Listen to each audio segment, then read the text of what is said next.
talking about Orban potentially losing the election. I heard there was a chance that he might actually lose the election.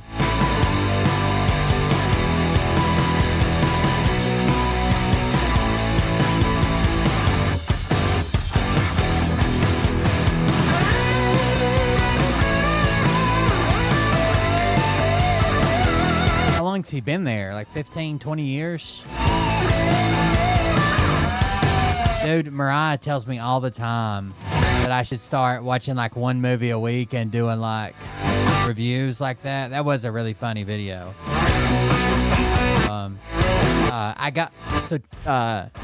Daniel Tosh used to do it on his show. He would take a movie and do a review in 5 minutes or less of a full movie. I always thought it was funny, so when we started talking about the Hillbilly Elegy movie, I thought it'd be funny to do a review, and it was. It ended up being a good video. They wanna let the world decay.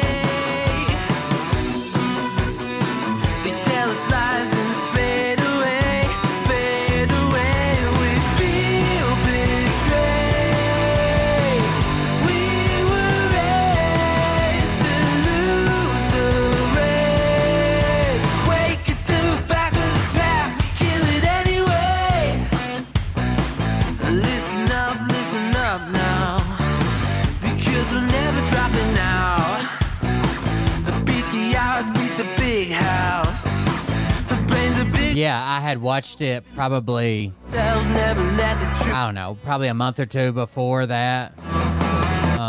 This is bigger than ourselves. We won't let and I just thought it'd be funny to do a review of it. It was a wild movie, honestly.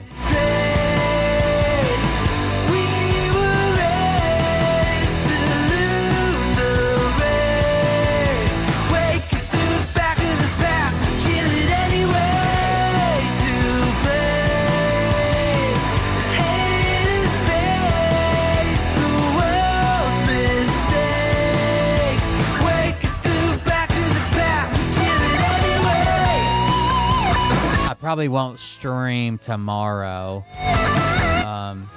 Monday I gotta meet the home inspector at the house early in the morning, so I probably won't be out late tomorrow. And I gotta do some work on my sister's car all day tomorrow. Well, it'll take a while tomorrow to do. I don't know. I might. We just have to see what time I get done with everything else.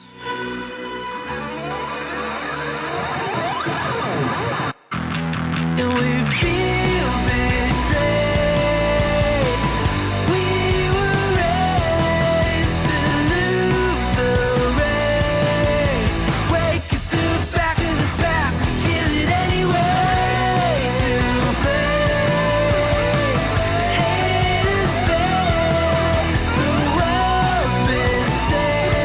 I'm so nervous about the house, dude. Like, so freaking nervous. I'm second guessing my work history, my income. I've been doing calculations on my phone saying, well, the maximum that people recommend that your mortgage payment can be is like 28% of your income.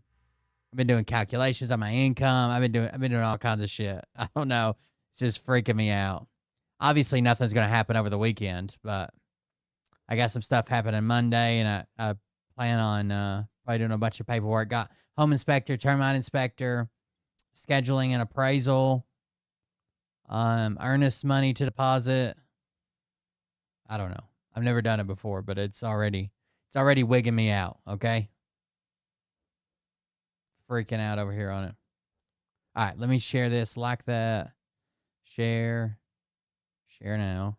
Share now. Like this video, and we should be good to go.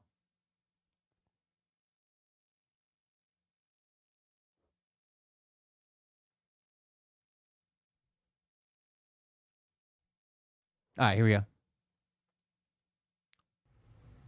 Hey daddies, it's me, the Linda Binda from TikTok. I wanted to make this video because I wanted to thank you for watching My money doesn't jiggle jiggle. It with folds. Will Bird.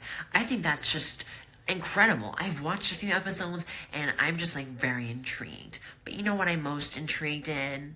is I'm only trying to get, like, my mortgage payment, I don't know, would be around Big Daddy's meat stick. $1,400 I heard that it's a very month or thick, something. like a good old German sausage. You know, Linda and her coochie loves that. Oh, never mind. I wish Let's not go there. my Anyways, YouTube, my I hope Twitch you have a good YouTube show income and was steadier than what it is. enjoy So it would look a lot as better. you can. There's a lot of weird things Sometimes that go it's really on, high, sometimes it's really especially low. when So it comes from the realm of Linda Bindaland. So enjoy the show. Thanks for watching.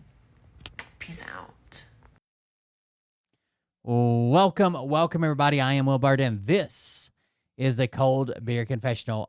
We finished a soccer tournament today. So it was at a place called Providence Academy, which is a private Christian school, and that's the school that ended up winning. But Liam's team finished second, so it can't be that bad.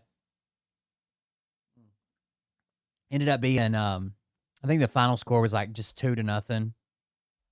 The game before, last night's game, started late. It started like 8:30. I didn't get back to the office till like 10:40, but no one even freaking scored. It ended up being a draw. Today it ended up being 2-0, and Liam's cousin, would it be cousin? Yeah. Liam's cousin, second cousin, I guess, is on the other team. He did really good. I think he may have scored both their goals. But whatever. Soccer tournament finished up. We got something to eat, came back, and I've been at the office obsessing over my potential home loan since then. So thank you guys for joining us. Thank you for being here. I'm Will Bartis, Cold Beer Confessional. If you want to support the show, help me buy a house. This is how you do it. One day. Who knows if we'll ever own a home, but that's what we're pushing towards. You can use that link, make a donation. You can use the built-in links, super chats, super stickers, bits, and subscriptions over on Twitch, or super chats, super stickers on YouTube. Welcome everybody. We'll start off slow, right? With a question I often ask myself: what has the internet made us? What are we doing? I say this all the time, but I had a vision at one point that the internet would make us all so much smarter, right? We'd had all this information at our fingertips. No one would be asking stupid questions. People would be more educated. You basically have all of human knowledge in your hand for the first time ever, walking around with it. And instead, we get videos like this. Good morning, Celery. Aren't you a little too young to be drinking coffee? You better put that coffee down, Celery, and don't spill it on me, whatever you do. Ah! Celery Man! I'm burning! Good morning, Celery. Couple things here. He calls himself Celery Man. His name is Alan Bisson. This is episode 28. Celery Man, episode 28. This motherfucker has made at least 27 other videos.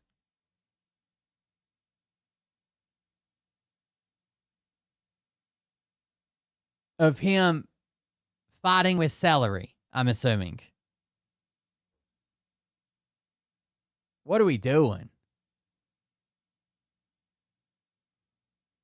Episode 32. Holy shit. Happy birthday, Celery. I got you a present. Happy birthday to Celery. Ah, Celery Man ruins the birthday. Ah! Happy birthday, Celery. I got you a present. Happy birthday to Celery. Ah, Celery Man. Celery, let me take a listen to your heart for a second. 50+ with a heart disease risk factor. Celery, it sounds like you only got about a second left. Celery Man! 1 second left! Celery, let me take a listen to your... Oh, Romania, wherefore art thou, Romania? I'm here, Celerietta, I'm here. Celery, you're too young for love. Ah! Celery Man ruins love! Oh, Romania, oh... Celery, I knew this day would come and you'd get yourself arrested from the sheriff. I'm ashamed of you. Ah! Celery Man! Celery, I knew this day would come and you'd get your... Good morning. I mean, did he have one video like blow up and that's why let's see. Why is he what's the point? What's his most popular video with 159,000 views is this? Celery, your cousin here is gonna make us a salad, but you know what? You're the main course. Ah, Celery Man strikes again! Celery? Good morning, Celery. Aren't you a little...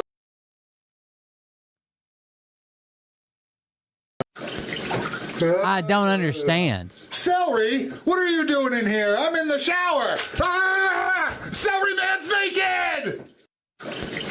Da, da, da, da, da. Celery, what are you doing in here? I'm in the shower. Ah! Celery Man's naked! Da, da, da, da, da. Celery, what are That's you right, doing sand in here? sandwiches. I'm in the shower. Ah! Celery Man's He's naked! too good for this world. Apparently. You know what it reminds me of? Have you guys seen this guy?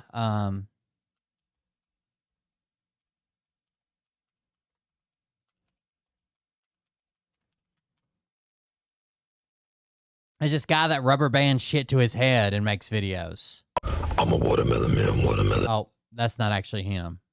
I am the watermelon rotisserie hot sauce man. I am the watermelon rotisserie hot sauce man. I am the watermelon rotisserie chicken hot sauce man. I am the watermelon rotisserie chicken hot sauce man. Hot sauce man. Hot sauce man. I am I am the fried chicken, red hot sausage jalapeno man. This guy always puts shit on his videos like, I'm just doing this to make people laugh. And the watermelon chicken man. Okay, so here it is. Silly Unk. This video is designed to make you laugh, especially for people who are suffering from depression. Honestly, I'm not even suffering currently from depression, but it does make me want to kill myself. Chicken man. Chicken man. And the watermelon chicken man. Chicken man. Chicken man. And the watermelon chicken man. Chicken man. Chicken man. Goodbye. Hope I make you laugh. My videos are meant for people who are going through depression. I hope you find my videos funny and they make you laugh. Remember, God loves you. When you all stopped up, who you gonna call? The Roto-Rooter man. When you all stopped up, who you gonna call? The Roto-Rooter man. When you all stopped up, who you gonna call? Roto-Rooter. When you all stopped up, who you gonna call? Roto-Rooter. Good Thursday morning. Hi, I am the McDonald's Big Breakfast Meal. Always order 2 serves.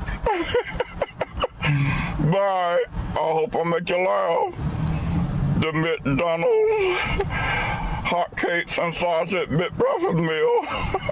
Silly Aunt signing off. Love you. Good. He doesn't even get the fucking views, dude. Like, it'd be one thing if he's getting like millions of views. You know what I mean?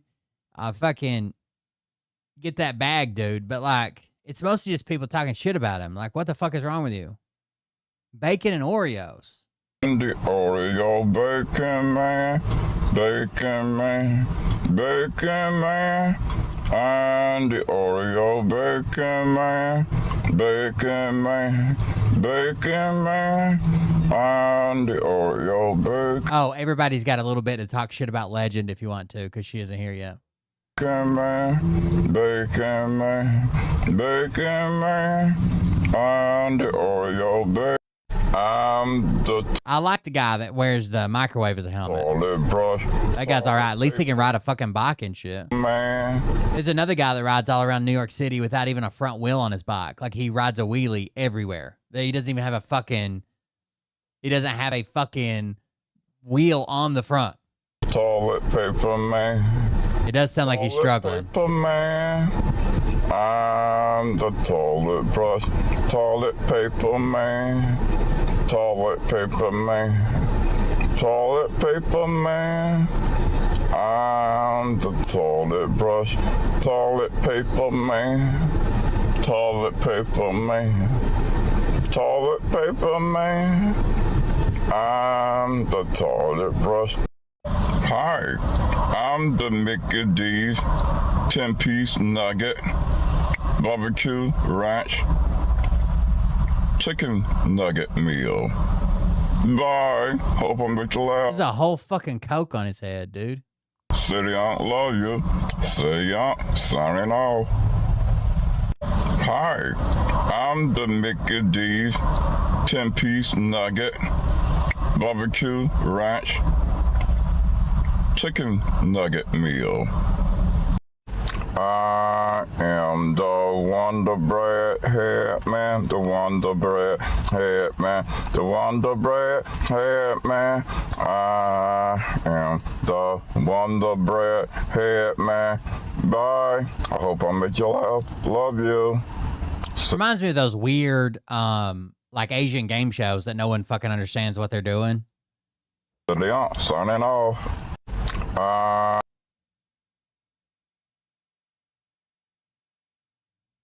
Strange. I don't know what to say besides strange, but there you go. I guess there's people into, I mean, what's his most popular video? His most popular video has 10.4 million views. I'm the watermelon wiener man, wiener man, wiener man. I'm the watermelon wiener man. Do you want some? I'm the watermelon wiener man, wiener man, wiener man. I'm the watermelon wiener man, wiener man, wiener man. Do you want some? I'm the watermelon wiener man, wiener man, wiener man. I don't know if anybody's young enough to remember iCarly, but iCarly in their videos where they were like, the internet was new and people were doing weird shit on it, they would sometimes feature like, oh, this kid, there's this kid who wears socks on his hands everywhere he go, like just something weird as fuck, that they would feature like this random internet video of one of their viewers because it was like they did a live stream show. Kind of reminds me of that. I'm the watermelon wiener man, wiener man, wiener man. Do you want some? Get this man to Congress stat. Watermelon wiener man, wiener man. I'm the watermelon butt sucker head man, butt sucker head man, butt sucker head man. God damn. I'm the Somebody said Unk ain't even on this planet. Look at those pupils, bro. butt sucker head man, butt sucker head man. God damn, dude. Watermelon butt sucker head man, Gibby, that's butt it. sucker head man. You guys seen the fire starter?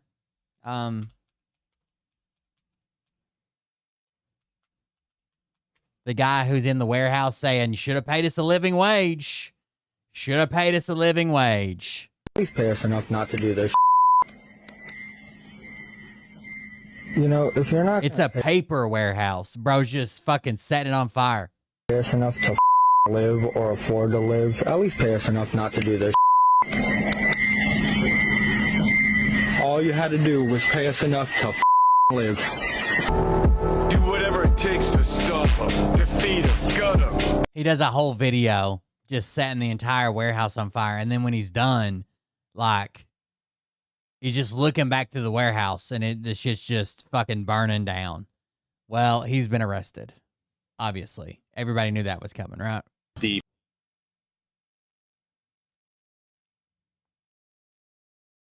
29-year-old. paper product alone that was inside of the warehouse was worth $500 million. The building itself was worth $150 million. In addition to count one, we filed an additional 6 more counts as it related to each separate fire that was started by the suspect in this particular case. This morning, we're announcing that we are also filing federal charges against Mr. Abdul Karim with arson, which carries a 5-year mandatory minimum federal prison sentence and is punishable by up to 20 years in prison.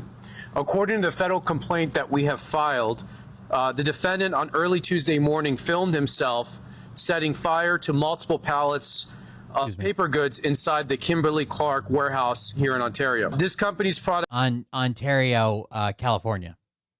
include Kleenex and Huggies and are used nationwide, being sold and shipped throughout.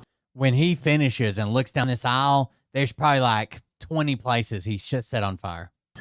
Through interstate commerce, which provides us federal jurisdiction over this case. The defendant repeatedly boasted of his crimes.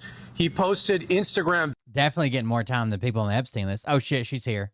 videos showing himself lighting the merchandise on fire in the warehouse. He said, quote, "You know, if you're not going to pay us enough to effing live or afford to live, at least pay us enough to not do this." So not only is he now facing state charges, the state will be proceeding first. He's in state custody. He'll be arraigned on his state charges. He now has a federal charge. He has a federal arrest warrant. So when he's done with the state, he'll come to us. And we look forward to ensuring that. I gave everybody a free pass for the last 22 minutes to talk shit about you. Don't scroll through the chat. It's just going to hurt your feelings. Mr. Abdul Karim is behind bars for a very long time. The paper product alone that was He's a white dude. Hold on, I'll show you his picture. Even though his name's Abdul Karim, he's a white presenting dude. I guess he could be, something else. But there you go. Look at this. This is the picture I was talking about. Looking on this aisle, like fucking everything. Everything is on fire.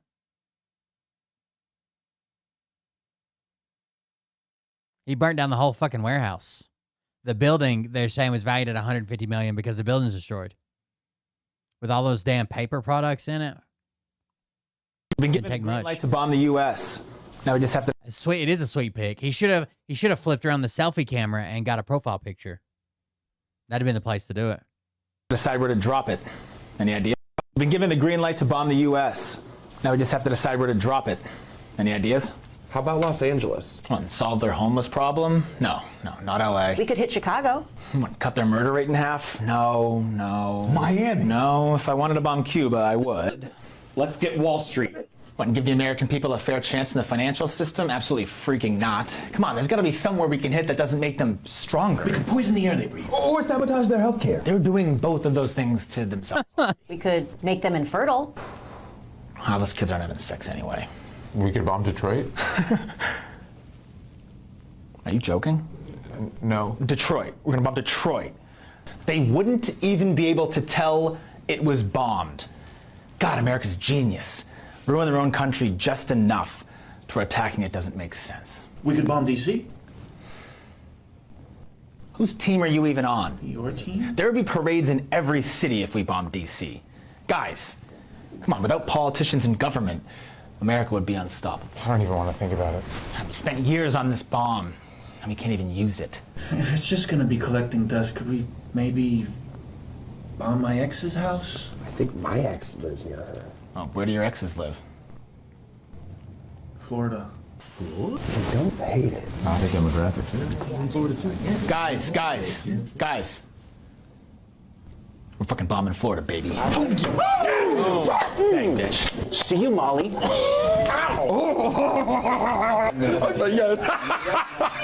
We've been given the green light to bomb the U.S. Now we just have to decide where to drop it. Any ideas? How about Los Angeles? Come on. Sorry, I was trying to grab a link. Problem. I saw an interesting chart today. I don't know if I don't think I've showed this on the show, have I? But check this out. It's partway through this video. I was talking to Mariah's mom. some Mariah's family was voted MAGA, right? Now is more like turned off.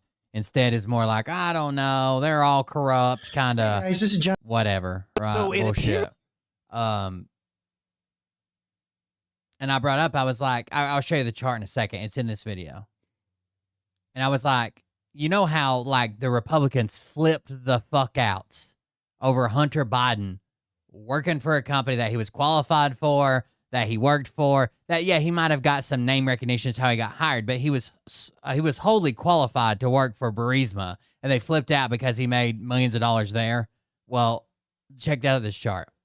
That I have upset people. I posted this video that has now made its way across to the other side of the political aisle, where I call out the fact that Don Jr. and Eric invested heavily in drone manufacturing companies right after Trump took office and right before we entered the war with Iran, which means they're going to make a lot of money. And a lot of people are going into my comments saying, what about Hunter Biden? What about Nancy Pelosi? You really don't want to force me to do research, you guys, because you're not going to like the outcome. This is what MAGA is upset about regarding Hunter Biden's laptop. It's about 3.5. All right, so here we go.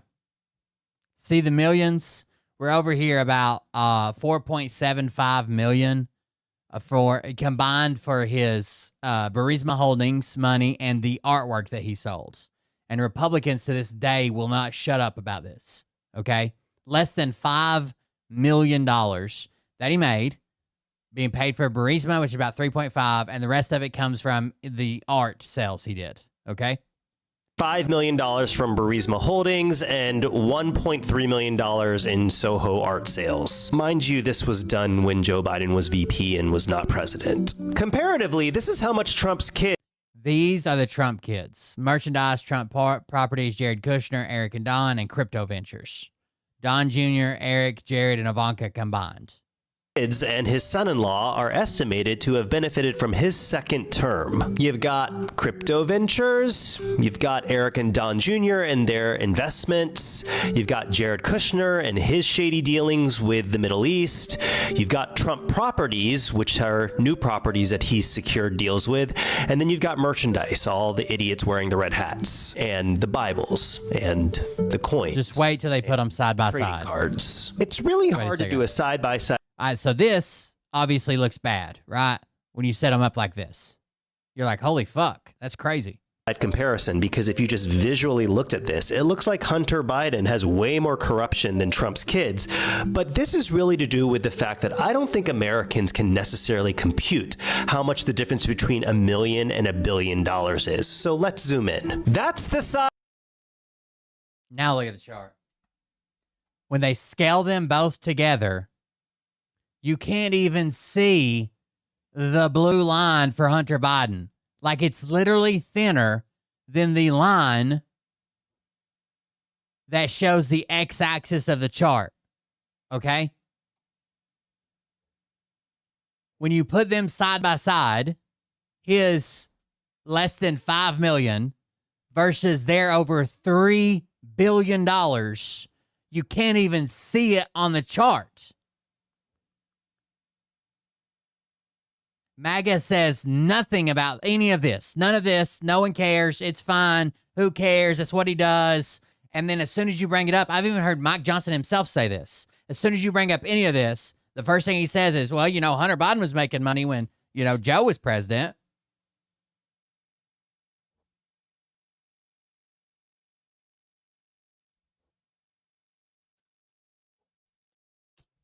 And I was telling Mariah's mom, they're not even trying to hide it. It's almost like they're daring someone to come after them. Like, it's not even hidden. And when asked directly about it, the White House says, well, Trump's an honest guy, so he's going to do the honest thing. He's clearly. It doesn't look like it.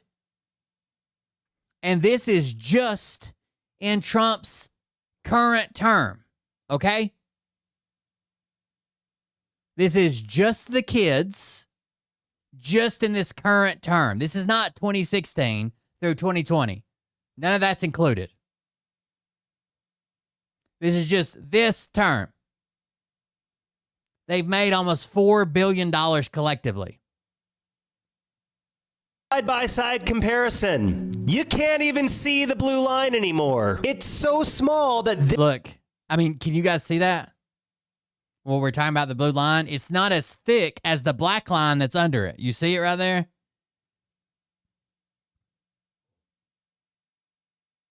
This is what every Republican has bitched about since Joe Biden announced that he was running for president the first time. Well, not the first time. Since he announced he was running for president in 2020. Was that Hunter Biden made money for Burisma as an energy consultant sitting on their board. And if you're still in the camp that you think he's unqualified, just go watch his interview where he talks to Andrew from Channel 5. He was qualified for that job. His name recognition doesn't hurt, obviously. But he was qualified for that job. But still, even if he wasn't, to say he was just the crackhead that everybody thinks he is from the laptop, blah, blah, blah, all that shit, right? We're comparing this line that you can barely fucking see to this mountain the fuck over here. And the first thing you say, and the first thing that she said when I brought up how much money they were making was, well, they all do that, you know. No, they don't. Nowhere near this scale. I'm sure if you're a fucking Clinton or Obama or a Trump or a Biden or whatever, yeah, it's probably pretty easy to get a job, right? Calling some favors, somebody knows somebody that knows somebody, and you're going to get a pretty cushy job as long as you've got basic fucking credentials. This is something different. This is, I don't give a fuck. I'm going to turn the presidency into the largest money-making venture anybody's ever fucking seen. I don't care who knows it. I don't care who sees it. I dare somebody to come after me. We're all going to be pardoned at the end. Men to just see the little blue sliver. Oh, but what about Nancy Pelosi? Do Nancy Pelosi next, like this person is demanding I do. Okay, I'll do Nancy Pelosi. Do Nancy Pelosi next if you're really legit. There it is. That's Nancy Pelosi. And that's her husband's holdings for the fucking 75 goddamn years she's been in the government. There's Nancy Pelosi's husband and his stock trading. And also, that is since 1978. This is just this year. I want to give 1978 versus the last year under Trump.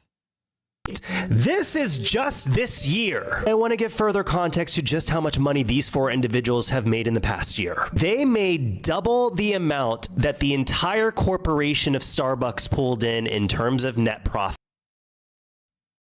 They made double what Starbucks made in net profit. Just being Trump's kids.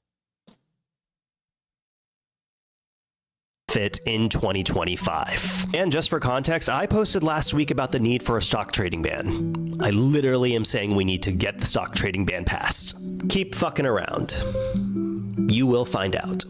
So it appears that... Fucking insane, dude. I like this guy's account, by the way. Yeah, so fun story.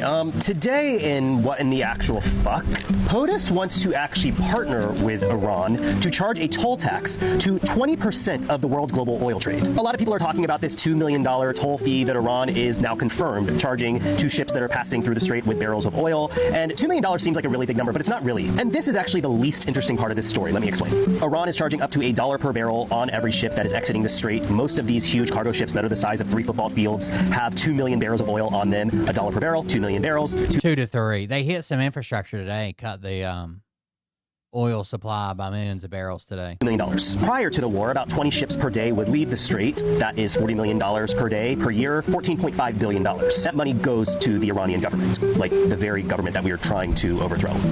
Good job, us. Now, our allies in the Gulf states are furious with this. The UK called this economic terrorism. But what about POTUS? POTUS wants in on it.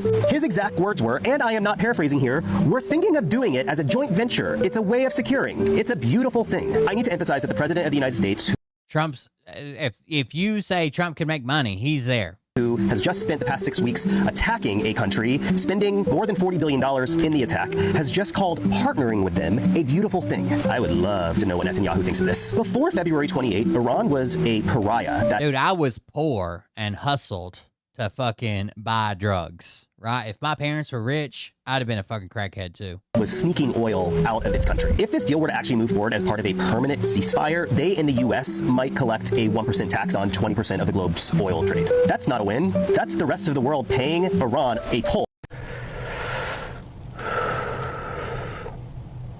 How long can you guys keep saying that you're getting everything that you voted for? Like, how much more of this can you take? You can look at literally any economic data point that's even been released by this administration. It's all going to tell you the same story. He didn't keep his end of the bargain. You have Megyn Kelly, Tucker Carlson, Joe Rogan, Nick Fuentes, Marjorie Taylor Greene, the entire Republican conservative media ecosystem, all saying the same thing. Trump's been calling out everybody on the right that's said anything bad about him lately. No, you were duped. And how much longer can you put your blind faith in somebody who's only padded the wallets of his family and his friends? How can you open up your bank account or go shop for groceries or look up how much college is for your kids or apply for a mortgage and truly say to yourself, this is so much better than the way that things used to be? Why can't you just say, I regret my vote? Like, I'm not asking you to re-register as a member of the Democratic Party. I'm asking you to really stop and think and ask yourself. I've seen a couple people say, okay, I'll admit it, you know. They still say, like, I wouldn't have changed my vote, and I still think it was better than the other option, but he lied to us. I don't support him anymore. Throw their hats and shit. How are you winning? How is this winning? How is any of this winning? You could say that all politicians are evil. Fine. You could say that the government is evil. Fine. Why are you so gleefully still exclaiming that this is everything that you voted for?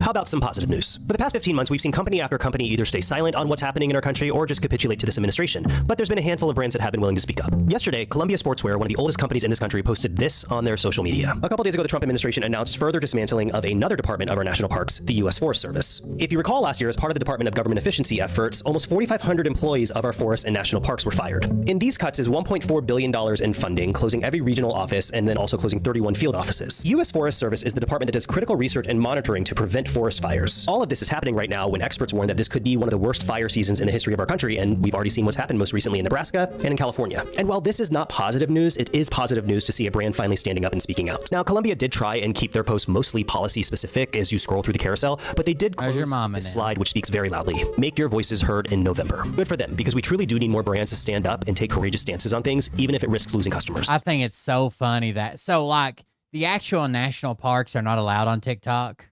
But people made national park accounts because TikTok is banned on a federal level still. People have made national park accounts, and they're doing these thirst trap videos, and they are so fucking funny, dude. And I have a feeling they'll probably gain some because of this. Because, as they put it, our future is at stake right now. How about some positive news? Good on Columbia. This is Trump's tweet from April 11th at 9 a.m. The fake news media has lost total credibility. Not that they had any to begin with, because of their massive Trump derangement syndrome, sometimes referred to as TDS. They love saying that Iran is winning, when in fact everyone knows that they are losing, and losing bigly. Their Navy is gone, their Air Force is gone, their anti-aircraft apparatus is non-existent, radar is dead, and their missile and drone factories have been largely obliterated, along with the missiles and drones themselves, and, most importantly, their longtime leaders are no longer with us. Praise be to Allah. The only thing they have going is the threat that a ship may bunk into one of their sea mines, which, by the way, all 28 of their mine dropper boats are also lying at the bottom of the sea. We're now starting the process of clearing out the Strait of Hormuz as a favor to countries all over the world, including China, Japan, South Korea, France, Germany, and many others. Incredibly, they don't have the courage or will to do this work themselves. Very interestingly, however, empty oil-carrying ships from many nations are all headed to the United States of America to load up with oil. Thank you for. Does he think that's a good thing? That a ship that was bound for the Gulf, right, is now headed to the United States to fill up. Does he think that's a good thing? To load up with oil. Thank you for your attention to this matter, President Donald J. Trump.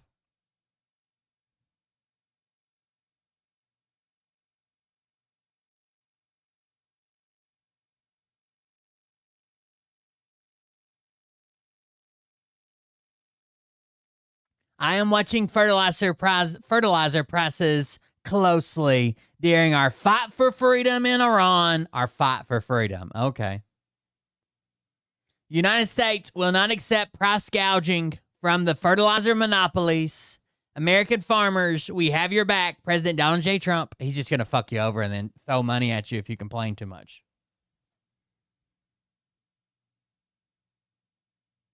He put out the exact same tweet twice about the fake news media or whatever, before and after the fertilizer tweet.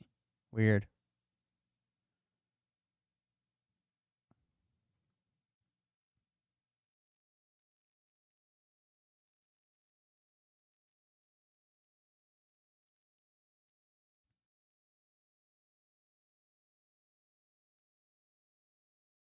You seen the weird fucking arch he's putting up or whatever? This thing.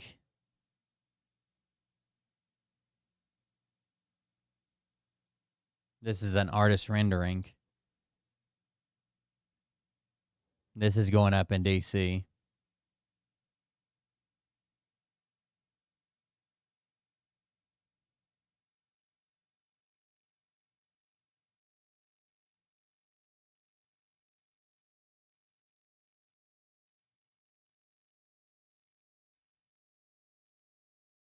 The wonderful people of Alaska desperately want to restore free, fair, and honest elections in their great state and get rid of their disastrous and very fraudulent ranked choice voting. Ranked choice voting is awesome. We should all be on it, but whatever.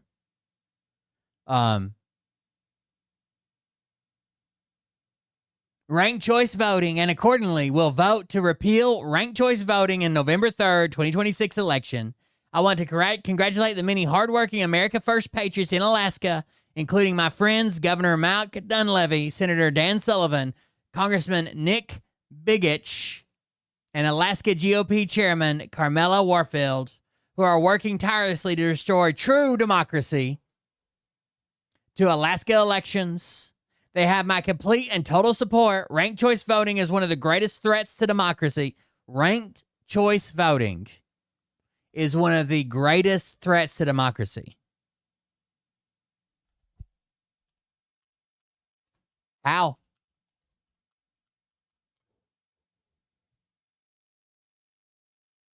Literally, ranked choice voting is exactly how it sounds, okay? You vote, like I would like this person as my first pick, this person as my second pick, this person as my third pick. Instead of just getting one voting out, you put them in order of preference. You don't have to. You can still just vote one and out. Like, this is my first choice. This is my only choice.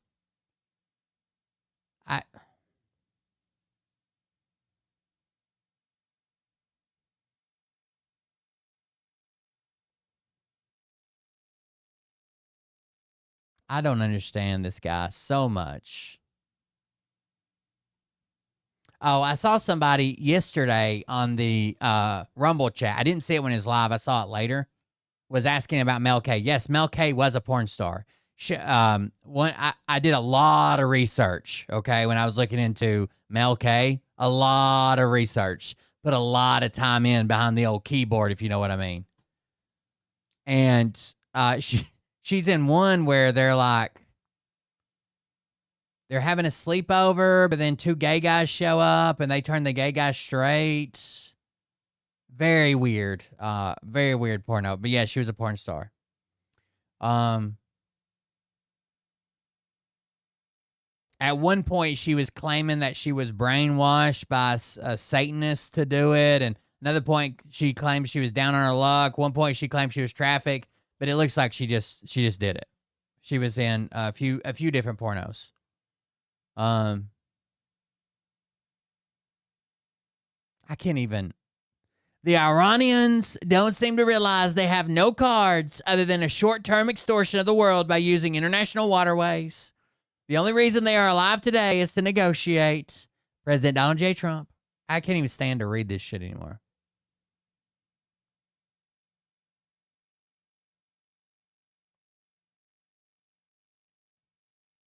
I want to issue a correction, okay? I don't know much about... I showed you guys that video about the how the CIA picked up that service member's heartbeat from 40 miles away, right? And apparently that's all like a fucking... That's all bullshit. Like, I guess it's a, I guess it's like a fucking, you know, bad fucking, like misdirection or something. But apparently it's all bullshit. People that know more about it than me, here, I'll show you a video. People that know much more about it than me, like scientists in the quantum computing field and shit, have come out and been like, this is impossible. This doesn't happen. Somebody's pointed out. They're just lying. It's misdirection. It's whatever. The CIA used something terrifying to rescue that airman. That's the video I showed you. So this technology doesn't exist. The U.S. government is running a deliberate disinformation campaign about what's going on right now in Iran, and this creator's video is unfortunately feeding into it. A story broke this week, if you're unaware, that the CIA... Did the guy just say the word Jew? That was it? That was his big troll? Used a classified... Well, they do have GPS. They have GPS built into their suit. ...device called Ghost Murmur. And they carry that little radio device that he was using intermittently to help find a downed U.S. airman hiding in Iran. The device is purportedly a quantum sensor capable of detecting... It sounded I still think it sounds terrifying. To be honest with you, this sounds like a terrifying thing. But I just didn't know that it wasn't real, that they were just fucking lying about it. Hiding in Iran. The device is purportedly a quantum sensor capable of detecting human heartbeats from 40 miles away. A lot of people bought this description, but the truth is that this device is physically impossible.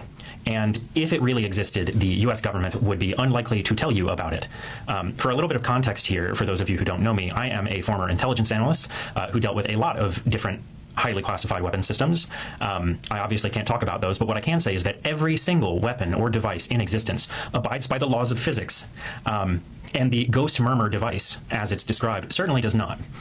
Here's the problem. So the human heart produces a magnetic field of about 50 to 100 picotesla. The tesla is a unit used to measure the strength of a magnetic field. And for some context, MRI scanners usually operate at between 1.5 and 3 Tesla. Earth's ambient magnetic field is roughly 2 million times stronger than the magnetic field generated by a human heart. It's barely detectable in a shield. They can do this with a heart, but it's very, very, very hard, even in a shielded like room, right? If they're in the room with the person and shielded from all this background magnetic field noises, blah, blah, blah, like it's isolated room, it's still hard to pick up the heartbeat. Lab at contact distance after averaging the measurement of thousands of heartbeats. It's barely detectable. Then there's the fact that magnetic fields decay according to the... I think the people that are doubting the rescue and saying that it was a fake or a blown fucking snatch and grab for nuclear material, I think that's all bullshit. Inverse cube law. If you double the distance you're measuring from... I think they did rescue the guy. I think he was shot down. He was rescued. I think all that happened. 1/8 of the amount. At 1 meter away, you are 1,000th of the chest surface signal already. At 1 kilometer, you are at 1 trillionth of the signal. At 40 miles, the range that Ghost Murmur supposedly operates at, the signal has attenuated by a factor of 2 quintillion. Basically, at that range, the signal drops below the floor of quantum background noise, and it would be impossible to measure. Reputable physicists have corroborated what I'm saying, so this isn't just me. The part that requires no physics back... You know how we were talking about color spill the other day on green screens? It has nothing to do with what he's talking about. But see, he's covered in color spill. See the cutout around his head? This is all bouncing off his green screen. See the green all around here? It's really bad on his skin. Some of this is not going to be color spill. Some of this is just not going to be cut out good. But see how there's green in front of his head? That's the light bouncing off the green fabric, then bouncing back onto his head. This is all color spill. This is just not cut out because green screen doesn't do good with transparent things. This is not cut out well, but this is definitely it. Like on top of his head, it can't be. It's not cut out well because his head should be in the way. At all to understand is that in August 2025, 8 months... What their claim is that there was no pilot shot down. That was a cover story. We were actually trying to take special forces in to raid one of their nuclear stockpiles. We got busted and fucked up. So then they say, oh, we weren't there to do that. We were actually there to rescue our pilot. That was their claim. Then, no, I wear a hat all the time, all day, every day. There was also, they claimed that they had a civilian nuclear scientist with them and that she accidentally left her ID and her nuclear credentials behind when they left or whatever. That's very weird. I don't doubt that they may have taken a nuclear scientist with them. Why not, if you're going to be on the ground, get whatever testing and monitoring and shit you can while you're there, because we're typically not on the ground there. But leaving her ID and her credentials behind is kind of like the passport surviving the fucking 9/11 thing. That it's kind of fucking crazy. But I do think there was a down pilot. I do think they rescued him. I do think they thermited or blew up the planes that they couldn't take off with. I think all that happened. Or Ghost Murmur was allegedly deployed. DARPA launched a program called Robust Quantum Sensors, and that program's phase 1 goal, running until early 2028, is to keep a quantum sensor functioning at all during a helicopter flight. Not detecting heartbeats or operating at range, but literally just surviving vibrations. So this technology does not exist. And the question you might be having is, well, why would the U.S. government claim to be using it if it doesn't exist? So here's what we know. A U.S. weapons systems officer ejected from an F-15 over Iran. His survival beacon was a standard issue combat survivor evader locator.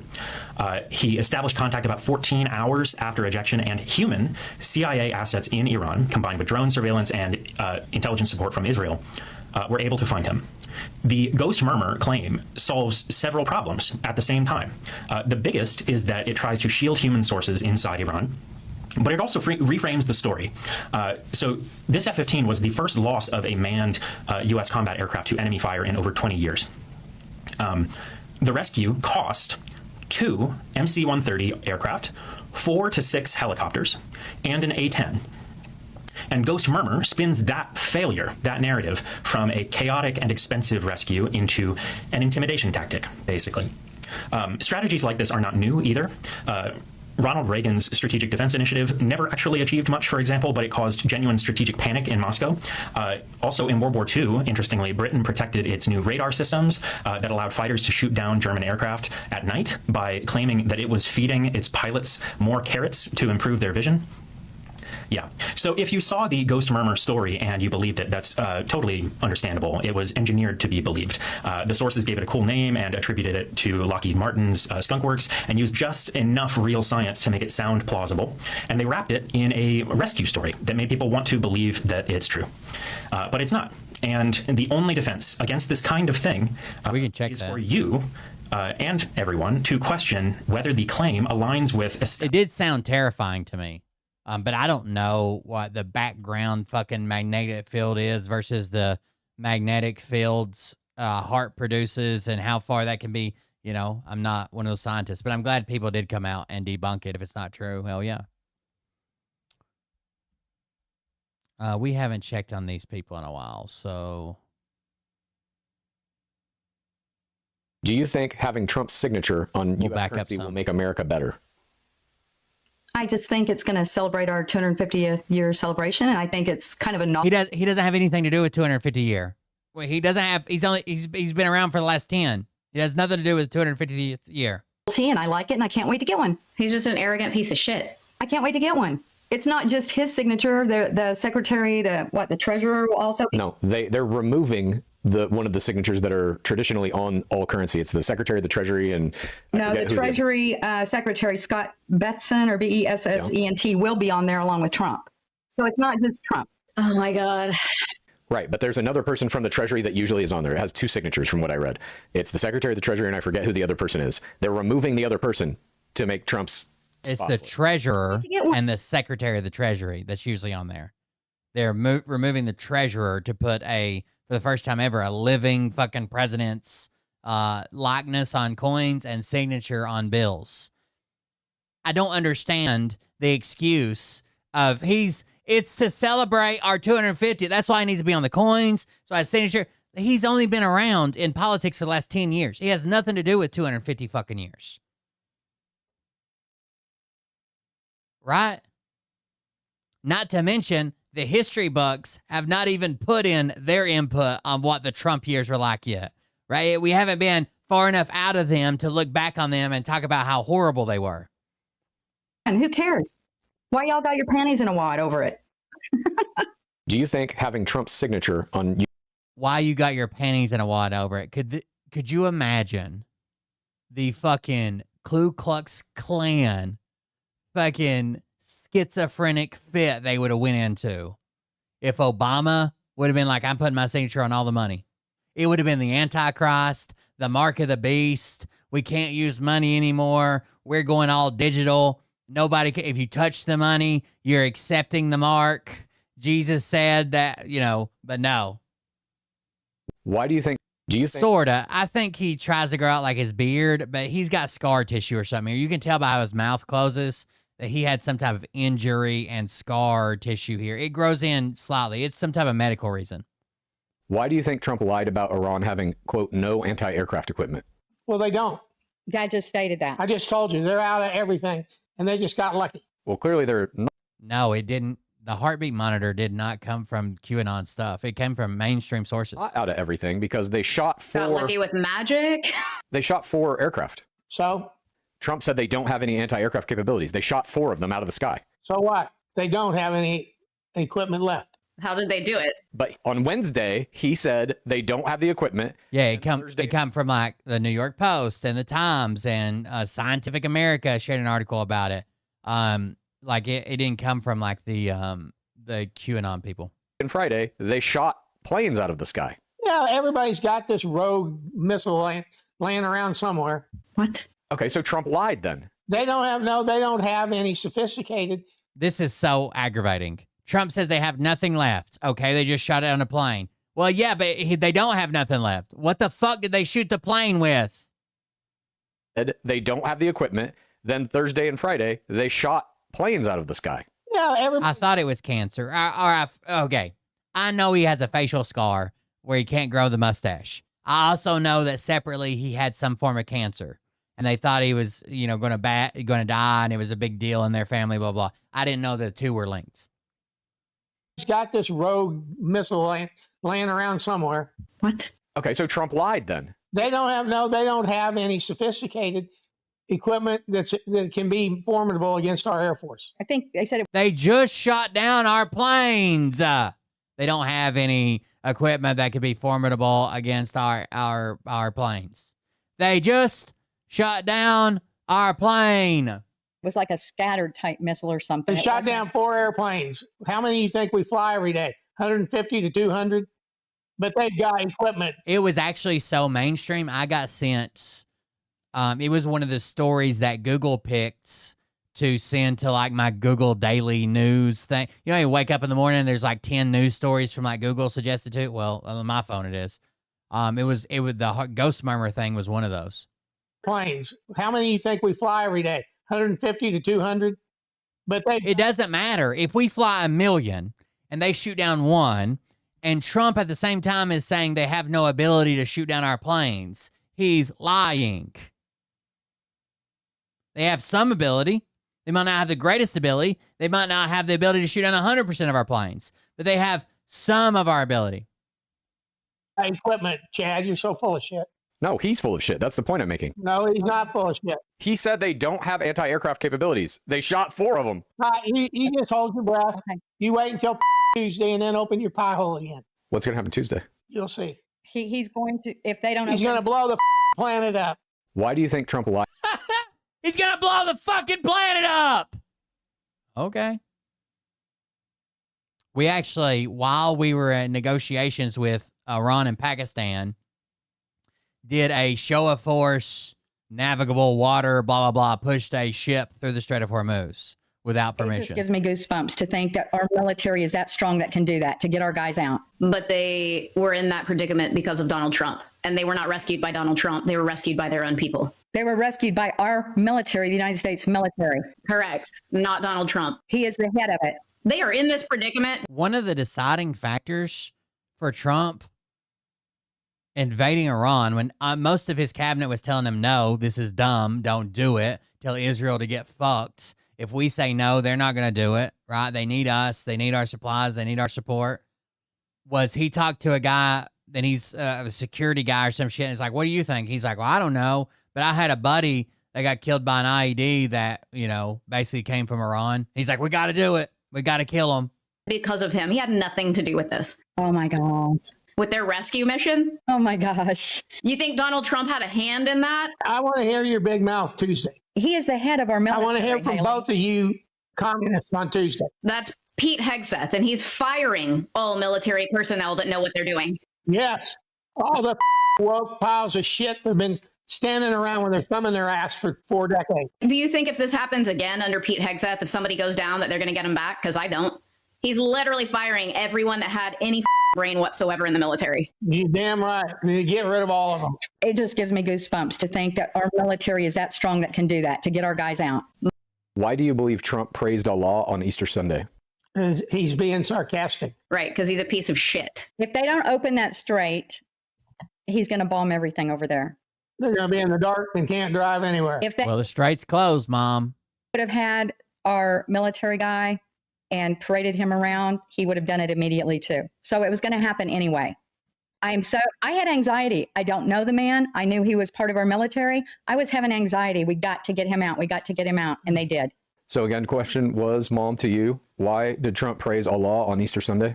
Like Dad said, sarcastically. Do you think it is presidential to... On Easter. Yes. We've never had a president like him before. Correct. He is the head of our military. And they are bastards. Should any president be able to tweet out something like this? Sure. Mom? Yes. Okay. So every president now, in your mind, can issue global statements in a time of war to the country you're attacking, cussing at them and sarcastically making fun of their religion. Yes. He can do anything he can to get the people that were down. So you out of that country. don't understand how he operates. Why do you believe Trump praised Allah on... Like a child? What do you think is the difference between Trump saving this guy, as you put it, and in 2015 when he said to John McCain that he didn't like pilots who were shot down? I like my pilots not captured. Nothing. He said something along the lines of like, you're a terrible soldier if you get captured as a prisoner of war. He always thought he was a traitor. He's a rhino. He always thought he was a traitor. He's a traitor. And I've said it before. Sorry. On this. What are the chances that Trump asked the people around him if this full bird colonel that was down behind enemy lines voted for him? What are the chances they searched his social media to see if he was MAGA or not? Very podcast. John McCain was nothing but... That's the first thing I thought when I heard we had a pilot that was ejected and wasn't rescued. And a traitor. John McCain fought for our country, and Donald Trump fucking got bumped. His daddy was a admiral and they put him in a goddamn F-15 or He was F-4. a prisoner of war. Yeah, and then he's one of about 10 guys who got shot down. He's one of a bunch of guys who got shot down. The proof. And he actually was up for exchange and stayed with his people instead. His story is like fucking insane. Of missions. This is There were proof thousands of that missions when that loser got hit. You're indoctrinated by a cult. This is like 100% proof because if Donald Trump didn't exist, John McCain is a giant turd. if Donald Trump didn't exist, your tune would be very different. You would hail John No. McCain as a hero, as an admirable war vet, and because No. Donald Trump threw him under the bus and talked mad shit about him, you are also. I talked mad shit about John McCain long before Trump did. Do you think John That's McCain was a another- rhino? I always thought that guy was a big loser. Did you think John McCain was a rhino while he? No, they didn't. Right?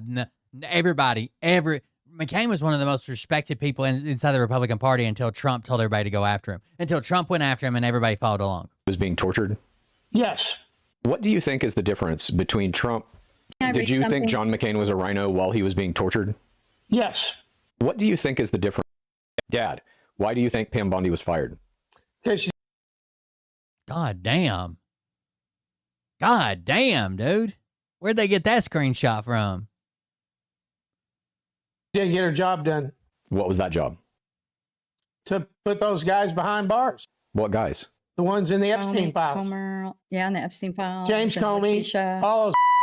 James Comey? James Comey's in the Epstein files.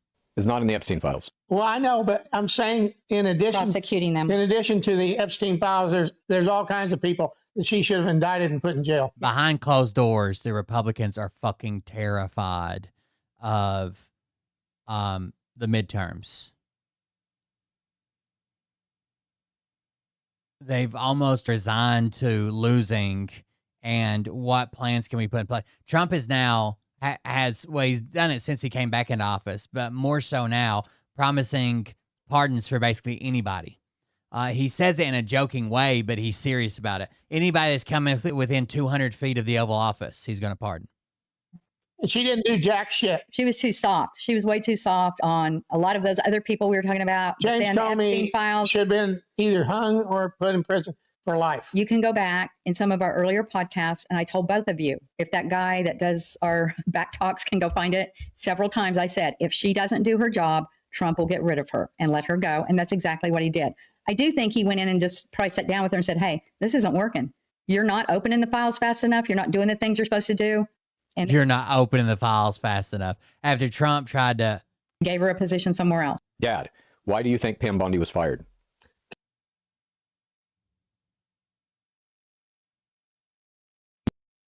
You really think Trump was like, Pam Bondi, release these files? And she was like, nope. Yeah, I do, in a way. I think someone else that Trump didn't know or realize was holding her captive, more or less. Okay. It's all a show. Maybe paying her off. Who knows? Politics are... Why did he wait this long then to fire her? If the files were supposed to be released in December, he's waited 4 months to fire her? I guess, kept saying, do it or else, do it or else. How is it possible that you think that is real? I totally think that's real. So do you believe Trump has absolute power and authority over the U.S. government or not? Yes, and if they don't do their job, he gets rid of people. 4 months later? Yeah, whenever he decides.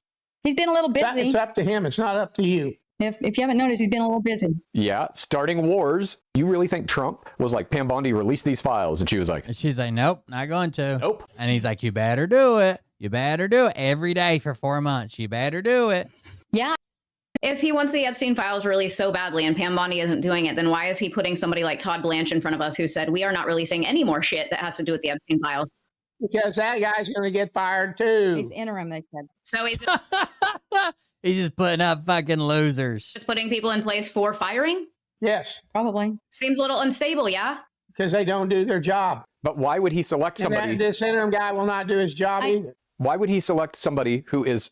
He's said this before. This is not the first time Todd Blanche has said, we're never going to release the Epstein files. So he's already said publicly that that's going to be the case. Why would Trump install him as the interim person? That's going to make it easy to fire him. So why not just choose somebody that would release them? Maybe that's the only person standing there in front of him for he's now. looking around.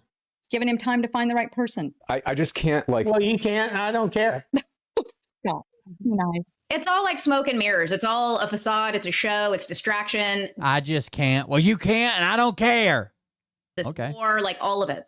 Donald Trump does not want to be held accountable for anything. And so he's like, here, I'll throw him a bone. I'll fire Pam Bondi. Like, this is all bullshit. If he wants the Epstein files released so badly and Pam Bondi isn't doing it, then why is he putting somebody like Todd Blanche in front of us who said, we are not releasing any more shit that has to do with the Epstein files? Because that guy's going to get fired too. He's interim, they said. Mom and Dad, Trump himself has publicly said we need to move on from the Epstein files and stop looking in them.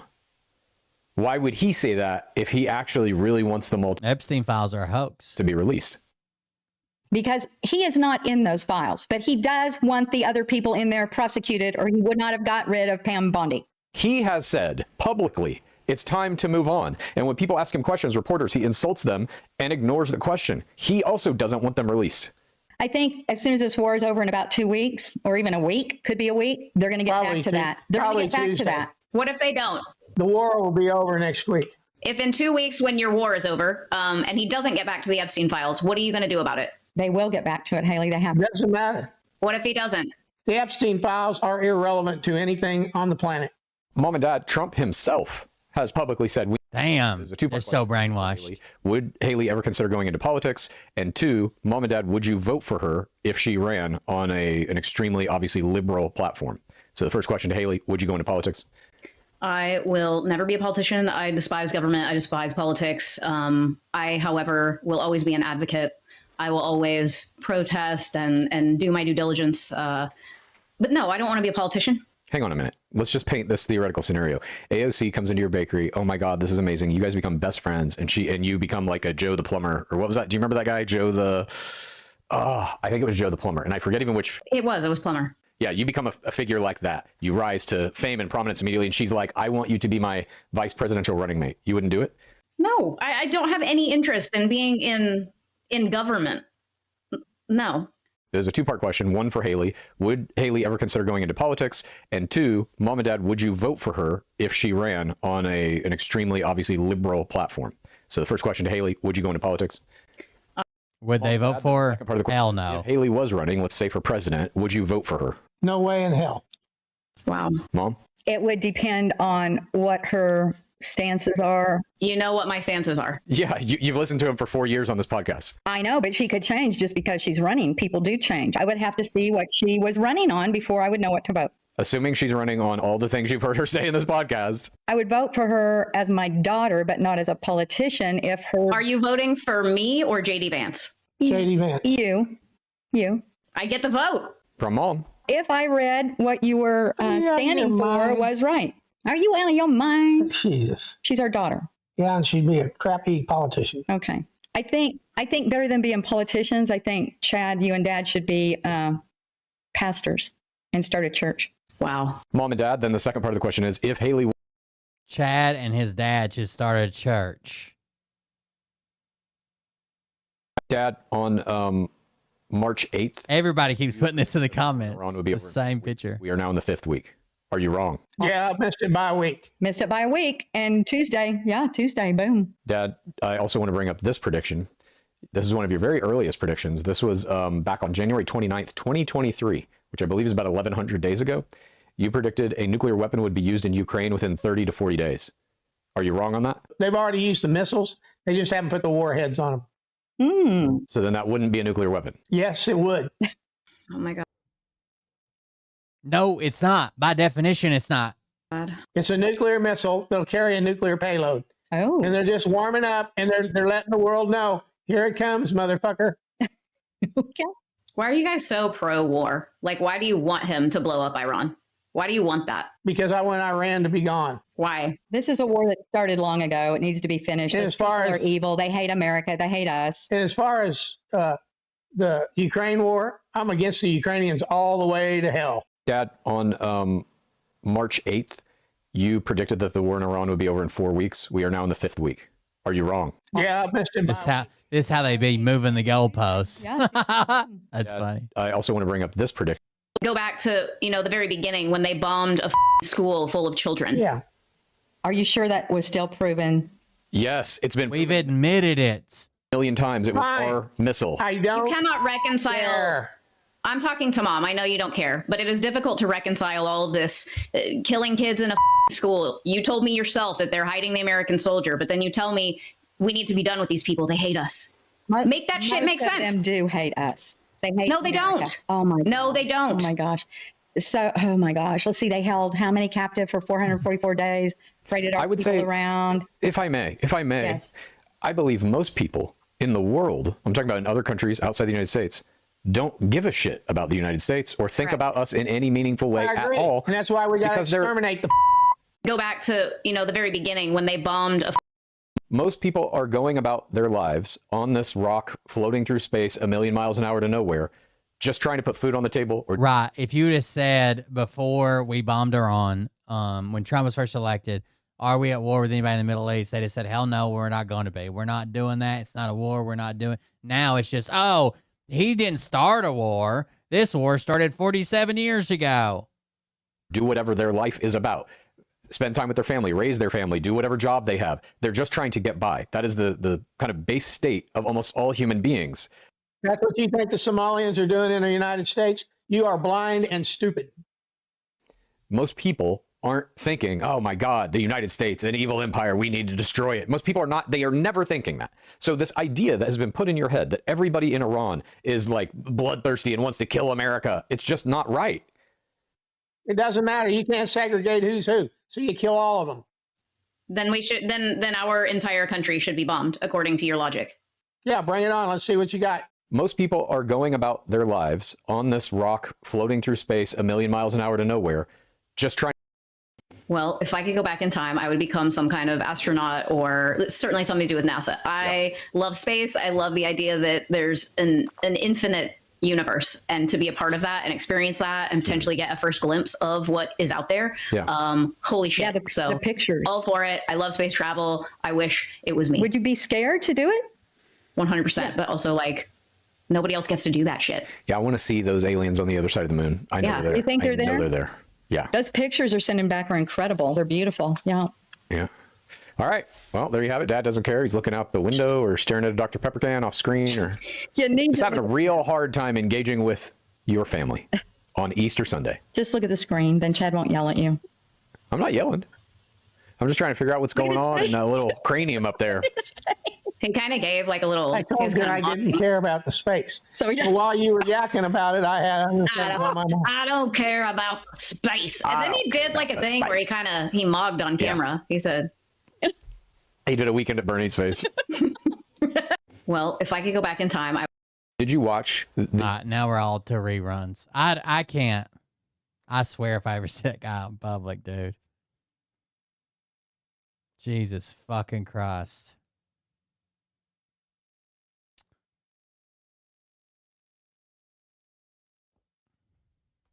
Everybody listen to me. I've never been friend with Jeffrey, okay? Totally. I totally have no idea what you said, but hey, is this you? It's possible for two people to go to same party. I don't know him. It's in my book. Oh, for fuck's sakes, who gave her a microphone? It's like every paragraph is a fucking survival challenge. This is not fair. It's very disrespectful. Thank God for the fucking subtitles. Somebody find that guy. Give him a fucking raise. Donald and I do not know him. We don't do.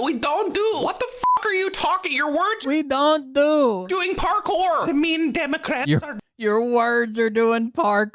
What are you talking? Your words are doing parkour. The mean Democrats are defaming my reputation. This is why they like Kid Rock, because when you play it after this shit, it kind of sounds like fucking music. Jeffrey didn't introduce me to Donald. I met him by chance. It's documented. It's in my book. Hey, does your book fit in your suitcase? Maybe you should pack it up and get the fuck out of here. That was pretty good. I like that. How's it going?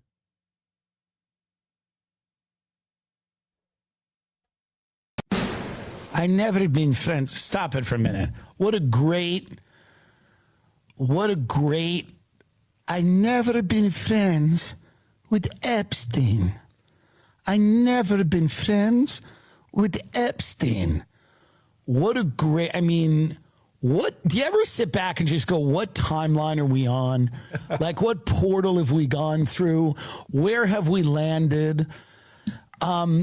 Everyone keeps trying to get the aliens going, and no one cares because this is all more interesting. You know, no one cares. They keep trying to, they're like, another scientist was killed. No one cares. No one cares. I talked about it a few episodes ago. It's just people don't resonate with that because this is more interesting. The human drama here. This is the First Lady of the United States. I wouldn't say they were friends either. I would say she was employee. I never been friends with Epstein. Go back to that. I want to hear that again, and then let's hear the rest of her speech. I never been friends with Epstein. Right. Donald and I were invited to the same parties as Epstein from time to time, since overlapping in social circles is common in New York City and Palm Beach. Okay, stop it for a minute. Here's what she's telling you. We're rich. We're rich. And here she has a point. Let's talk about her point. She's saying, I'm wealthy and I'm attractive. Many of you aren't either one of those things. So the parties you get invited to are like, I have not had sexual relationships with Epstein since I was 12.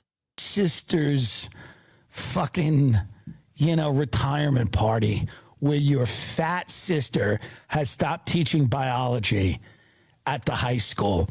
So there's a retirement party for your sister, and they rented out the back of an Italian restaurant, and you get invited to that. And you know who's not there?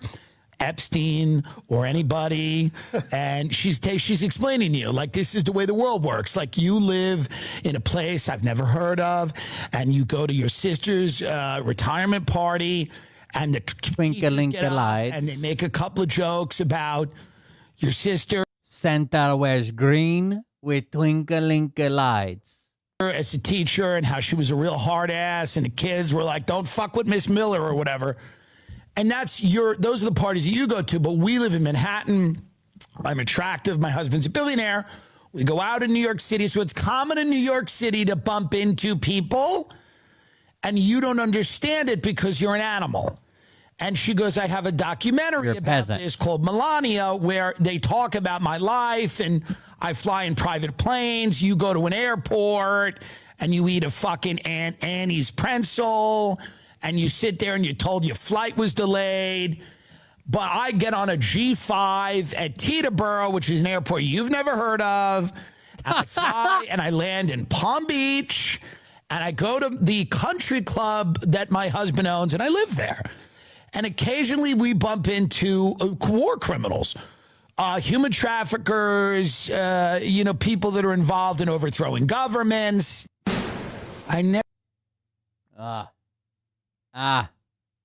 Absolute bombshell on Sky News. A Lebanese rescue worker completely dismantles the Israeli military narrative. He confirms the bombed area in Beirut was purely civilian with zero Hezbollah presence. Israel internationally targeted innocent children and the elderly. Here's the problem when you embrace this total war that Israel seems to be embracing. Their argument is we're going. Oh, yeah. Support the show. I'm freaking out about trying to buy a house right now. So if you want to support the show, do it with the link. Going to kill everyone, and then some of those people will be terrorists. That's really their argument. Their argument is like, if we kill everyone, inevitably, some of the people will be terrorists. Or whatever. Take our word for it. But we have and you to kind of have to, they have to factor in, let's say we didn't kill everyone. Let's say we didn't kill the kids. Well, we're going to kill some of their mom and dads, and then they're going to become terrorists. The kids would have become terrorists. Clean slates, right? Or what do you want to fight this guy's kids in 15 years? Make sure. Because anyone who's thinking about becoming... They say anything that kills you makes you stronger. ...becoming a terrorist, or anyone who knows a terrorist, or who might grow up to be a terrorist, has to be eliminated. So they've taken this strategy, which, by the way, I've never even seen this in 41 years of my life. I've never seen the brutality of this type of warfare. Now, I'm sure it's existed. I'm not an idiot. But this idea that you would just go in and bomb 100 targets in 10 minutes, and a lot of them are civilians, and you are massacring people, women and children. I mean, the blowback that Israel will get from this and that the United States will get from funding it is going to be insane. You're creating terrorists all over the world that are seeing this bloodshed, and it's going to radicalize them to commit acts of terror. You can't just indiscriminately kill civilians and not expect that people are going to be radicalized and driven to violence. And Israel doesn't want this ceasefire to last with Iran. They don't. They want the Iranian regime completely neutered. They want it to be a dysfunctional country.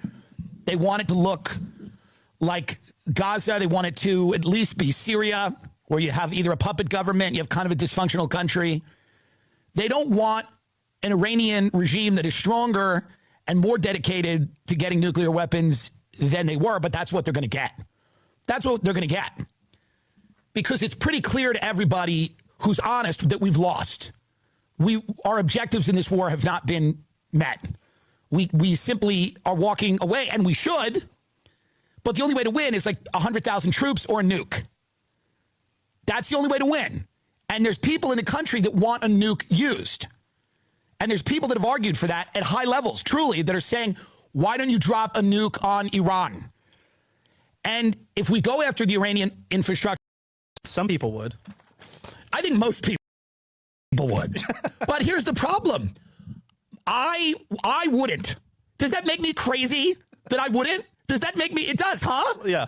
It makes me... I tell you right now, I'm not even kidding. I am not kidding. If he said we staged this whole thing, I would laugh. I would not be mad. I'm mad about Iran. I'm mad that we've gotten American servicemen. I think it's just men, but I always say men and women. And if women got killed, I'm sorry. The fact that anyone is dying for this war, I'm completely against. That makes me angry. It makes me angry that we've done this. It makes me angry that we're still giving Israel military aid. It makes me angry. But if he just came out and said, by the way, we rehearsed that. We staged it. It was a production. I'm personally not angry. I don't know what that says about me. I laugh, and you know what it is? I go, Donnie, it's a Donnie T thing. I go, Donnie T, you got us again. You got us, and by the way, I'm not saying it was staged. Other people are. They kind of work in the government. I'm just saying if it was staged, come out and say it. Sit down with Barry Weiss, friend of the show, Barry Weiss, who's doing a great job at CBS, by the way. I don't know if you've heard of this. Tens of people are watching, and she's about to take a sledgehammer to 60 Minutes, their most iconic news magazine. So Barry Weiss brings him on and talks to him and goes, Mr. President, this is Barry Weiss. Welcome to CBS. Many people are angry that you admitted to fabricating your own assassination on television. But you knew how high stakes this election was. And you knew that if you didn't kill the Ayatollah in Iran, no one would. So can you tell us why it was so important to stage your own assassination? Look, and he would. And I think that would be a fascinating show. That would be fascinating. Israel, by the way, bombing Beirut 100 times in, how long was it? Was it an hour? 10 minutes. 100 times, 10 minutes during a ceasefire. Minutes. I don't want to... All right. Let's see. Before we go, here's some other stuff I stumbled across today. Fucking wild, dude. The biggest thing is this guy's fucking car.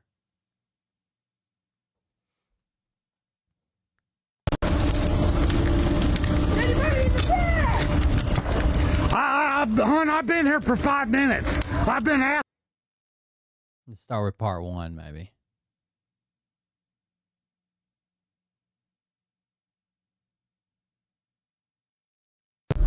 Okay, now they call this Division 8. I wasn't going to drive through here, but I guess I will. That place is on fucking fire. Okay, nobody knows it's on fire yet. It just occurred. Fucking goddamn crazy. And I'm fully fucking loaded. Look at this car he's driving. I mean, I am fully fucking loaded, man. But goddamn fuck, man. What the fucking fuck, man? Oh, what the fuck, man? Now, my best suggestion, if I was you, do not motherfucking come down here at nighttime. Ever. In a million fucking years. Okay? Now this motherfucker's getting ready to go all the way up.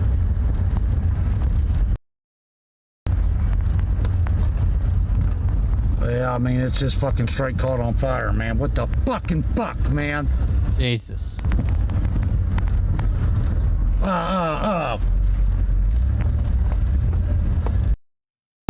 God damn, man. Hey! Hey, get the fuck up out of there! Anytime on a camper, here's some. I know most of you probably know this. Anytime on a camper, this handrail for the steps is over the door. There's probably not anybody inside. There could be, but you can't put this handrail in this position. Like usually that handrail swings from this way to be in line with the steps, right? It's a handrail you can use and it will fold left or right when you're in transit. If it's over the door like that, someone had to do that from the outside. So there could technically be someone in there, but someone kind of trapped them inside by putting the handrail that way. 9 times out of 10, if you see the handrail this way, there's nobody inside because they've left and they put the handrail there.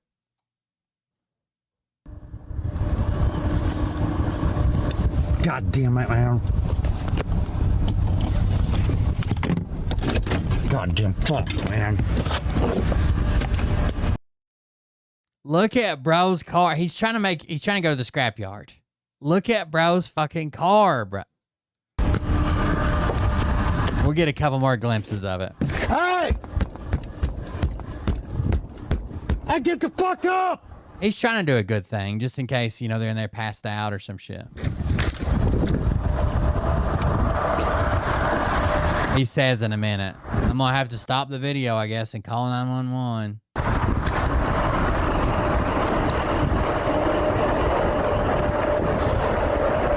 God damn, man. Hey, wake the fuck up! God damn, man.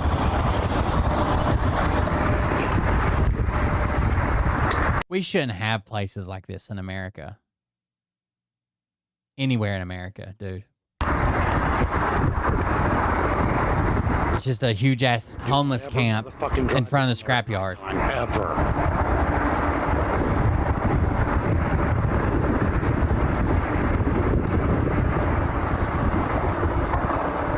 God damn jump scare, bro. Goddamn fuck, man. The goddamn.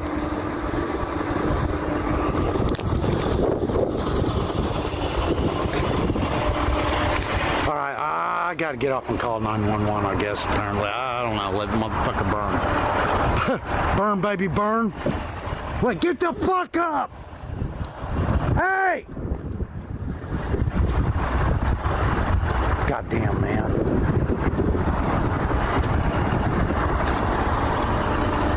Hey!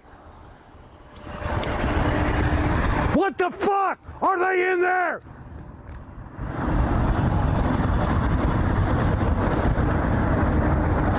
Call 9. Part 2. Hon, I've been here for 5 minutes. I've been asked. I couldn't get anybody to fucking wake up. I think he said that nobody was in there. There was a couple dogs that were left in there.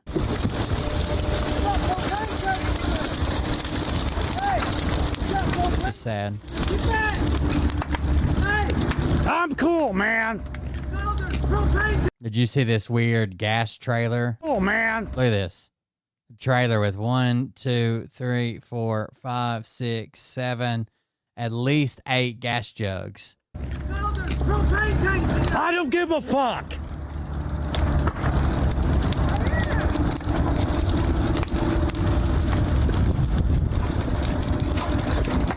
Goddamn, man. 2 or 3 more gas jugs right here. Goddamn, man, you can't fucking get goddamn, man. Get fucking close to the fucking thing. I can't get them.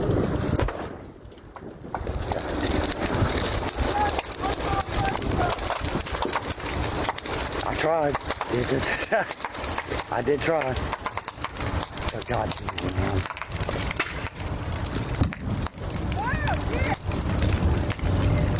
Goddamn, man.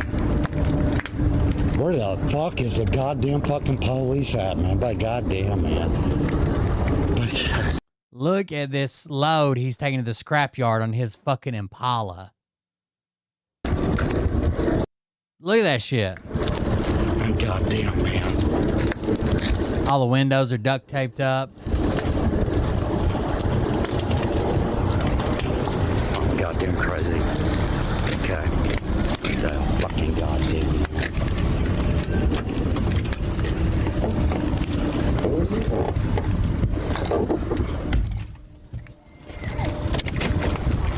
Goddamn crazy. I'm over it. You guys guess what city this is yet?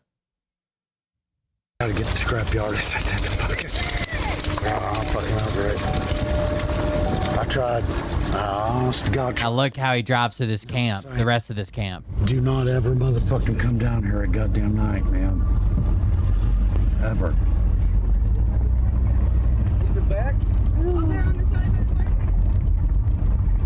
In fact, don't ever come down here at all would be my best recommendation. Look at this house they've just built at this camp. It's fucking crazy, dude. Ever motherfucking come down through here.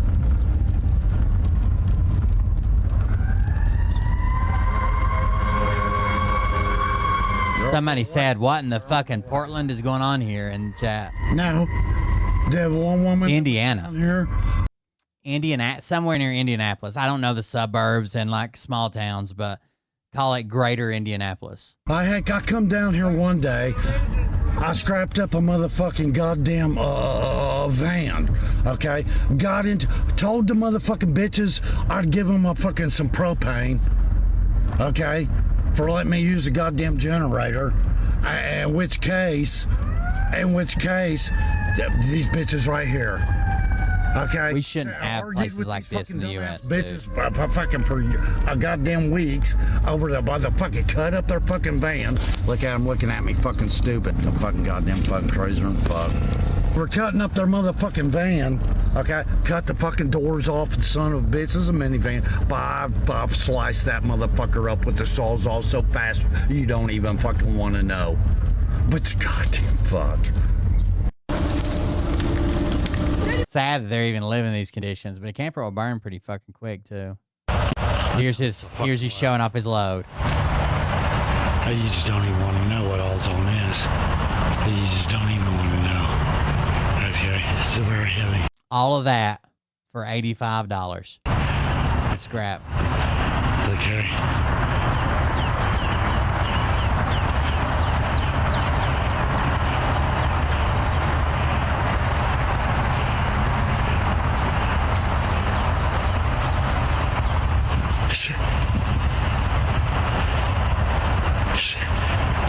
And now this is a fucking load.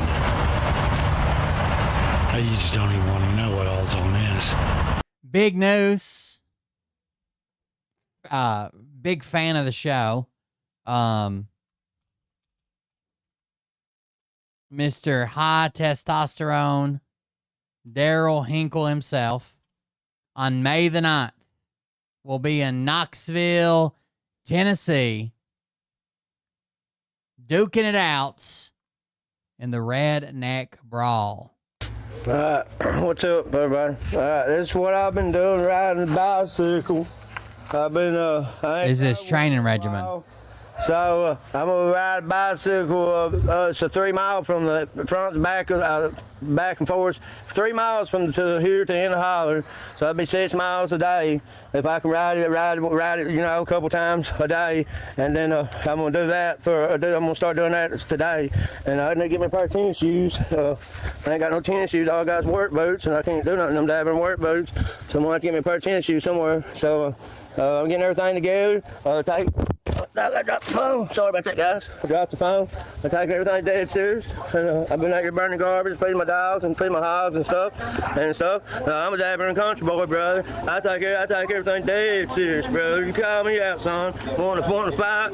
You gonna get a fight? And he's gonna be on his pain pills and the rottens, baby. Pain pills. And I saw a video of him today, and he's like, people always get on here and say, wow, he's high as a kite. Look at him. He's zooming around. Look at his pupils. Yeah, I go to a doctor. I go to a doctor. That's the point. The doctor gives me the pills to make me high. Like, no. They're supposed to treat your pain management and make you as least high as possible. That's all there are to it. And you're going to Watch him. Wait, here we go. There are to it. That's, I absolutely can handle myself, bro. Float like a butterfly and fold like fentanyl.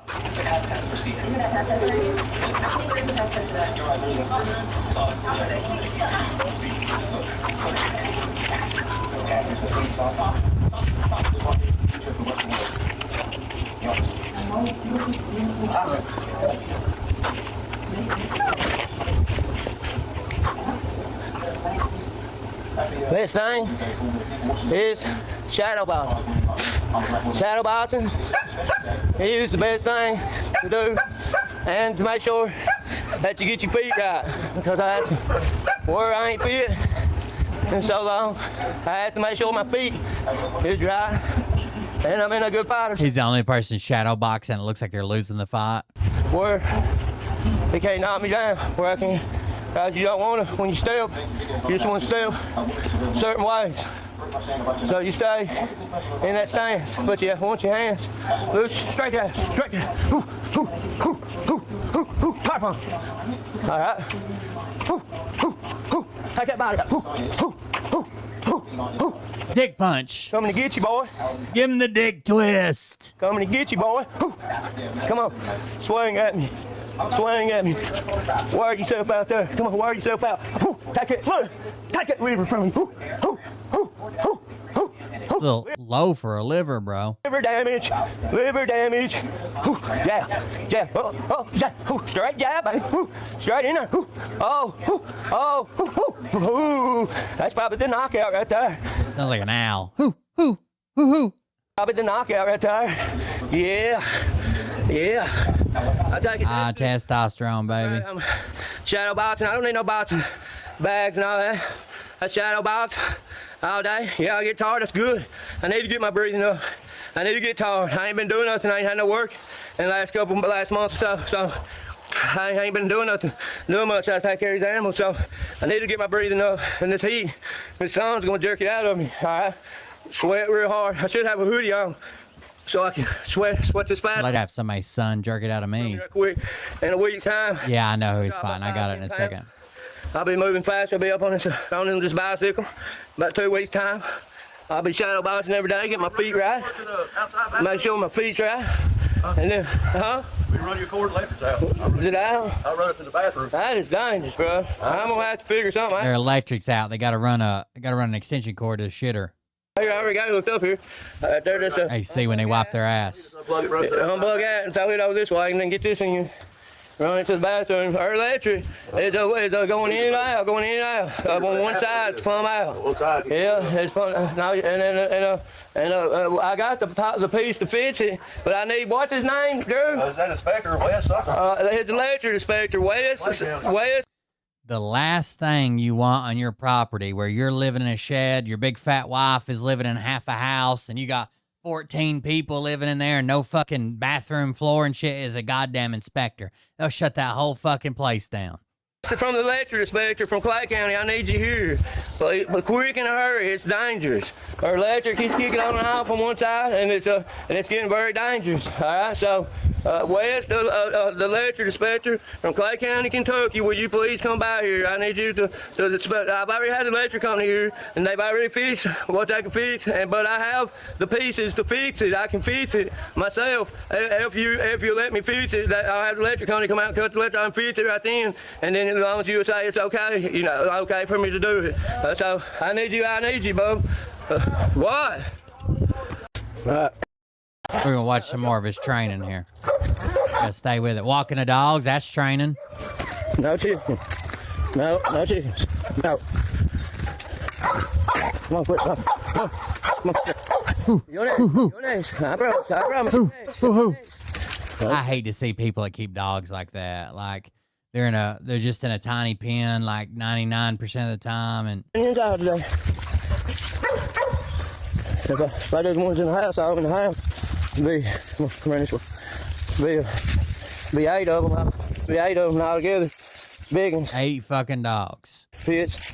I'll be walking today, so that's a good workout. I do that every day. And I ride the bike every day. Come on, we'll take you in the trail. Come on. I'll turn you loose when we get up there. Come on, I'll turn you loose. I'm turning her loose. After I get her away from these dabbing chickens. She wants you. Come here, come on, come on. Come on, there, Brandon, come on.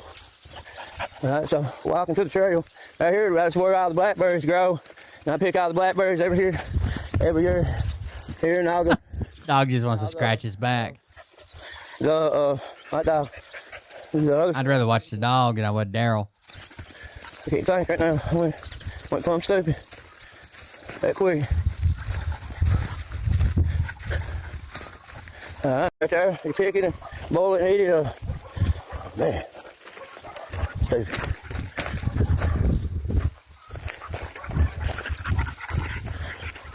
All right, come on. I'll pause this video because it's at 4 minutes. No, it's at 2 minutes. We still got plenty of time. Come on. Come on. I'll turn you loose up here. Come on, so I'll turn you loose. Get you away from these chickens. Let's go. Come on, get this way. Come on. I must kill a deer here or something. Get that deer bone. Got your deer bone. Come on. Let's go. Come on. Take it with you. All right. Walk this trail out. Usually walk this trail up to your hoghead here. That's good training. You left your bone. All right, look how beautiful Kentucky is, bro. Beautiful, ain't it? All right. So here's a workout right here. Believe it or not, it's a workout. Walking these mountains every day and stuff. Get you some water. Got natural. I can make, if I want to, I can make a spring right there. And have water spring. Unreal nice and good clean water that runs all year long. Like that. In case anything ever happens and man has to have something like that. That's good to know. Come on, this way. Come on, girl. Come on, this way. Gypsy, this way. Come on. All right, the trail's all the way up to where that green thing is. And that's I usually the rest of them I have to walk on leash. The rest of them I can't turn it loose. They pull and stuff, so you have to really work for them. Her, I can turn her loose unless she runs up on a bear, or cat, or chicken or something. She's gonna take out after. And she better not. All right, we're on 6 minutes. And back stay straight about my hips. But I ain't trained every day, bro. Every day the trail is. Still training, walking the dogs. And so you guys get on here and talk about me. You know, when I say it takes a smart man to do what he does, and it does. Look who 80% of anything to do with work related or internet related is Daryl Hinkle. Anything to do with the internet at all is Daryl Hinkle. When you type in what are they to do in Clay County, Kentucky, when you go to Clay County, it's got go see Daryl Hinkle on there. All right? I mean, it takes a pretty we're going to test this. What to do in Clay County, Kentucky. Clay County, Kentucky offers outdoor adventures in the Appalachian Mountains and Daniel Boone National Forest along with local history. Top activities include extensive ATV trails, visiting the Clay Weaver Museum, relaxing at Combs Lake and Recreational Park, exploring historic downtown, and attending local festivals like the Shaping Clay Jubilee. It does not mention Daryl Hinkle as a tourist attraction. Smart man to get that right there, bro. A pretty smart man. Where are you at? When they type in, when I go to place, does it say you go to your house that you are attraction to see in your local town and neighborhood? Heck no, it don't. That makes me feel good that Clay County thinks about me like that. At my hometown, Clay County, Kentucky, thinks about me like that. I love 606, and I do have people come here and see me all the time. And I take pictures of people. In Macedonia Church, I love all you little youngins on there. Every time y'all go by and the school buses, y'all holler, Hinkle Construction, we love you, Daryl Hinkle, and I love you guys too. You know, and I love Clay County, Kentucky. And when you, if you ain't from Clay County, and come see me. And I live right close to the Flat Lake Falls. We can go to the Flat Lake Falls together. It's got a big falls. Flat Lake Falls. A place we can cook out, a place you can swim and everything. And it's big, and it's got a cave. You can go back in it. We'll go hang out and stuff. Yeah, man. Come on down to Clay County. Oh, Daryl Hinkle will take you to Clay around, show you Clay County. I'll take you to Flat Lake Falls. We'll hang out, and we'll make Clay County proud. Painkillers and the rock. Testosterone. I work for Hinkle Construction. I'll show you his opponent as soon as we get through his training regimen here. Represent Clay County, Kentucky, the great 606, and I love it. All right, Hinkle Construction. high testosterone. Remember, anytime you need anything done, get a hold of us. There's nothing we can't do. I'm out. You got out. Oh, I didn't show you guys. Hold on, I will show you this. This is what I was talking about. There ain't no floor in his fucking bathroom, no power, and half his house doesn't have power. There's no goddamn floor in his bathroom. It's one of these. This is where they're trying to rewire the house. on that way, plumbing, to redo all the plumbing up underneath the house. Look at his electric panel. Like half the wires are outside the fucking wall. They've cut holes in the wall. Like it's a mess, dude. Good. He's like, no construction company can do plumbing and electrical and carpentry, and we do it all. All you people talking nonsense. What they're saying? They're saying that floor won't last 5 months. On top of us talking. By the way, he didn't have subfloor to put in for his floor, so he went to a house that was like half built and never finished and ripped the floor up from there. Wow. I said put it over for nothing. I mean, get rid of it. Can't do. We're getting close. Put that down there. There it is. There's the shitter flange, right? That's where his toilet was. There's the bathtub. There's the floor they stitched together. Oh, great. Let me push this over a little bit. Oh, hang on. Let's just do it.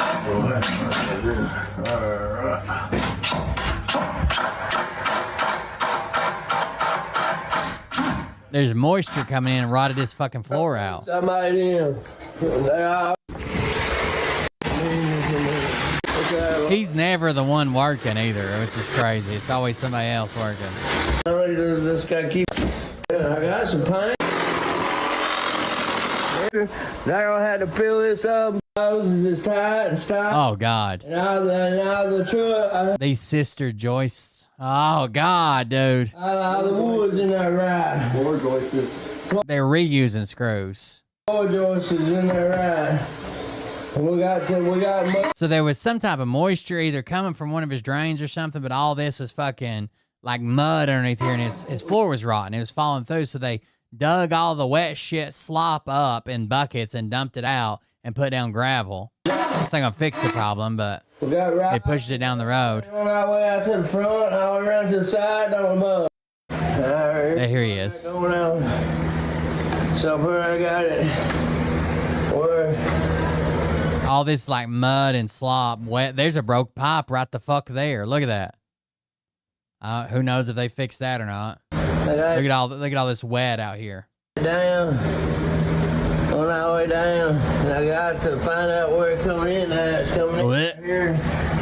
Where every time it rains, it come in. There's a hole right here. There's and that pump I got tore up on me, so I still got lots to do back through here. No, they went and got a dump truck, tractor. I still got lots. Is that a broke pipe right there? Where they changed the way the pipe works? That does not look like it's got a plug in it.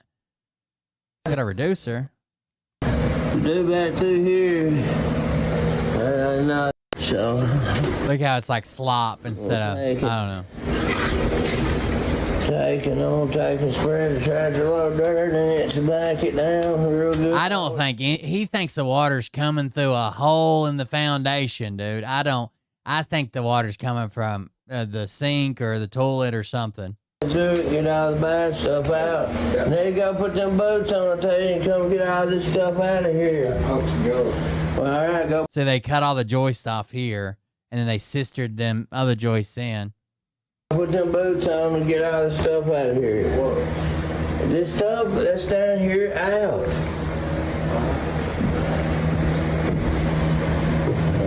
Now we have to redo the whole thing, man. Why don't you get it? Why are you gonna get more dirt for? Because we had to put dirt all through the bottom of this. That's why I need you down here pulling this water hose and stuff out of here. Pull this out water hose and stuff out of here, brother, and get ready to spread dirt down here. Hot dog, son. I'm gonna have to put dirt all the way down through here to raise it up where get it out of the flood zone, get all these pipes put together right, and make sure all the pipes is put together right, make sure there ain't no water that can run from the outside in. And then it needs plastic going over and up the walls. That's what it needs done to it. But I can only do what I got to do with right now. And then I've got no 2x4s. I'm gonna run out of no 2x6s. I mean, it's a damn mess, is what it is. Anyways, back to the fight training.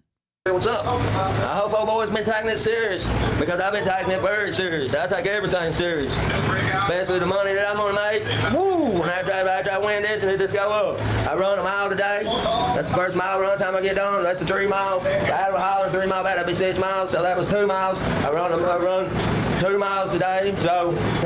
What was that math? Hold on. Especially the money that I'm gonna make. Woo! And after I win this and it just go up. I run a mile today. That's the first 1 mile. run time I get done. That's the 3 miles. I had a 3 miles. 3 mile back. That'd be 6 miles. So that was 6 2 miles. I run 2 miles. 2 miles today. So time I get done, I'll be able to run 6. So he said, I run a mile today. That's 2 miles. 3 and 3. That's 3 miles. That's 6. So by the time I'm all done, that's 2 miles today. And then I'm gonna diet where I ain't gonna eat nothing but meat, and I'm gonna drop at least 5 to 10 pounds. And then and you better get that footwork right, son. You better be getting that footwork right, and you better be knowing them jabs. You try to use that weight on me, and then you're gonna get caught with this right hand. Boom, this lethal right hand, and it's gonna mess every bit of that up. It's gonna sober you right up when you start trying to come in on me right there with that weight. I'm gonna jab you, then wake you up a little bit. Then I might give you a little body work. Boom, take that breath out of you. I'm gonna bust every lung in you, every rib and lung in you. I'm busting up, Bobby, promise. I'm working on that body all night long. I'm gonna bust it. I'm gonna bust your body up, son. Promise. I'm gonna do everything I do to break every liver. I'm gonna give you a whole liver damage. I am. Every time I jab, you ain't gonna know if I'm gonna hit that liver, bam, or if I'm gonna crack that head, bam. I mean, and when you try to lay on me, I'm gonna push you out from me, get you out from me, try to lay on me. Yep. And I can see what you're trying to do. All you're going to have is the first 30 seconds. Then you're going to be exhausted after that. And then from then on, I'm going to tear your body apart. I am. That's exactly what I'm going to do. I got attention on breaking something. Something's getting broke. Believe that. Something's getting broke, Baba. All right? I'm telling you, you come on to the wrong white boy here. You come on to a white boy that knows how to handle himself a little bit. You know, and you know, I know how to not just move certain ways, and I'm gonna jab you, and then I'm gonna work you up, get you tired a little bit, and I'm gonna work that inside and work that top side, and then I'm gonna jab you, and I'm gonna bounce around on you a little bit and get you a little tired. When you start trying to run at me, I'm gonna back up out from you, then get you, and then when you get where you're at, like you run up on me, I'm gonna start coming in with the boom, boom, boom. But everybody's got a lucky punch, and anybody can be knocked out. That's why you don't underestimate nobody. That's why I'm not underestimating you. I don't know you. I don't know who you think that you know me from. I don't know, man. You know, you mentioned something about Jason Cockham. Me and Jason Cockham been friends all our life. Jason Cockham will tell you that, man. They typically pay the fighters $500 and comp them 2 rooms. He's claiming that he got paid more, which he might have, right, to make the fight work. But we've been friends all our life. You know, the only time we've been in cell together was in A cell, and then. But they have to use that $500 to travel there. They just don't have to pay for the room. I went with Sherman Hubbard and Chemo and them to their cell, and then. That's the only time me and him ever been cell together, and we've always been friends, man. I'm excited. May the 9th. Sister was in there then, and I got switched to Laura County for a year. So I don't know you, man. I don't know you, and you don't know me, especially you talking about remotes, and then they ain't never been a remote Clay County jail. I ain't never seen a remote Clay County jail. Especially talking about smacking me with a remote. If you would have ever smacked me with a remote, Bubba, you would have had to kill me, man. You would have had to kill me, and probably 90% of the Clay County boys in there you would have had to kill. For real. for real. Especially back in 2010. I mean, we didn't. It's Redneck Brawl. I don't know if it's pay-per-view or whatever. I've always watched the replays and the clips and shit. Like that. So I don't know what you're talking about, man. And you know, for real. So I don't even care about that. It's went above and beyond that. Your mouth went way above and beyond that. Now it's time to wire your jaw together. It's time to give you a good jaw wiring together. I'm gonna wire your jaw together for you, Bubby. I am planning on it, counting on it, thinking about it. Can't even sleep. I'm thinking about it so much. But wiring your jaw together for you. Believe that. And I'm ready. I'm getting ready. Every day I'm taking it 100% serious, like life and death serious. This is a battle. Like life and death. Gladiator, for real. So you better be taking it serious. Now, another thing I'm doing that's a good workout. Come back with your shield or carried on it, buddy. Walking all my dogs, all right? So, walking the dogs, that's working out. Up in the walking trail, up the holler and stuff, and that'll help me with my breathing too, with walking my dogs. So I'm getting ready to start doing that. I'm gonna go in here and find me a pair of tennis shoes. Then I'm gonna walk Maverick first, and I'm gonna walk every one of them, walk all my dogs up the trails and stuff. That'll help me to get sweating and stuff. And then I'm gonna ride the bike up and down the holler. They're like a hare. And then that'll be a good workout on my legs, because I ain't worked my legs out in a long time. So that's gonna be a good workout, because you don't want to be too tight and stuff and all that. You want to be loose, but I want to drop some weight. I need to drop a little weight so I'll be faster. All right. So I'm taking this dead serious. All right. Dead serious. All right. So this is high testosterone. I'm getting ready to walk my dogs. I'm gonna go. And I'll get ready to walk them every one. So put a king up, I'm gonna walk them. That'll be a good exercise for me. And while I'm walking Max, you guys want to see his opponent? I like watching him because it's funny. We'll run you up out of 606. You don't need to be in the 606, Bob. We don't accept you here. This is Hinkle Construction. This is high testosterone here. Liberals. Shouting out for Hinkle Construction. All right, I'm gonna go try to find me. I think Mike Tyson exclusively did all his training by walking his dogs. Put some boots on and walk his dogs. The difference in me and everybody else is I put my speakers busting my TV. I put everything in the Lord's hands.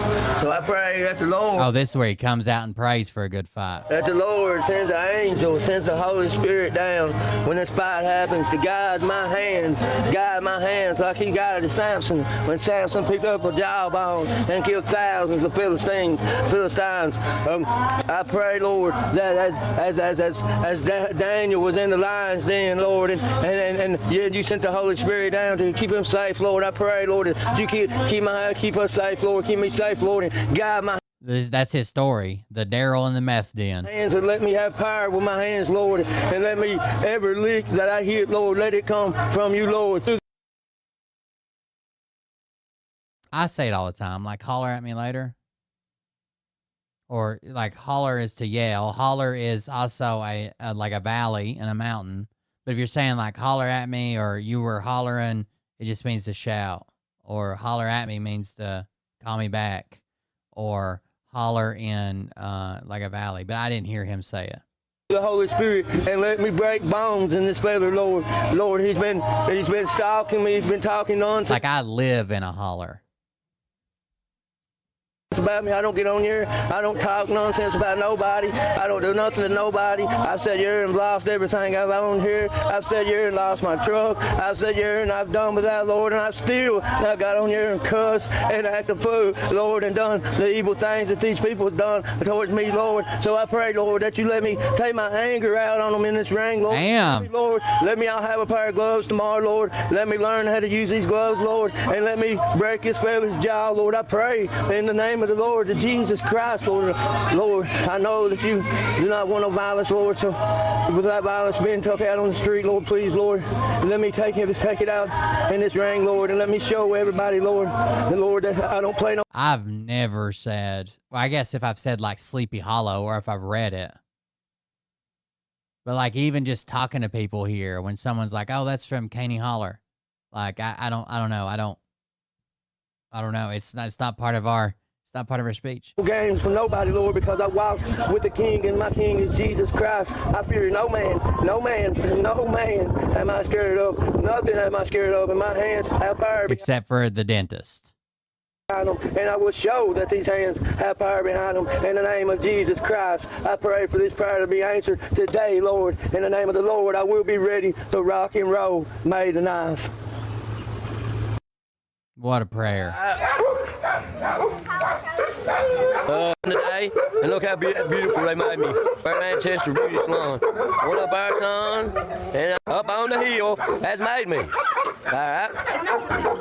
Doing all that, getting ready, and this white boy's gonna come in. He's gonna come in with the guard in his face. By the way, the guy he's fighting is also white. I don't know why there's so much emphasis on the white boy aspect. And the jabbing, and the bam, bam, bam. I'm gonna tell you what this white boy's gonna do, and then I'm gonna make an example of this joker, and then all you other ones can shut up, as you'll see that I ain't this loud, that I can work his hands, and I will work his hands, and I got power. From these hips up, I'll come up, son, and I'll levitate you right out of your dagburn shoes, brother. Levitate you right out of your shoes. You don't think I don't have a boxing fighting stance? You crazy? That's how you fighting stance. They're turning. You don't move. So they're turning in you. Come on with it. Come and get it. Come and get it, brother. Come and get it. I do it all day long with you, brother. Keep that hand loose. Yeah, that right hand right there. I bet he can fight, right? He probably fought a lot in jail, but I just don't think he can last any amount of time. That's a knockout. They're gonna work that body. Boom, boom, boom, boom, boom. Yeah, right there. That's gonna be all night long. I'm gonna be talking to you, telling you, come and get it, come and get it, come and get it. Every time you come in, boom, boom, boom, boom, boom. There it is. I'm not playing with you. High testosterone. High testosterone. Out. You think I'm ashamed to ride that? I don't need no gym. Dude, I ain't ashamed to ride that bike right there. All right, let's check out his opponent. While we're on the subject, I had 2 different videos from his opponent. That features opponent. The guy's name's Denver Baker. Denver Baker.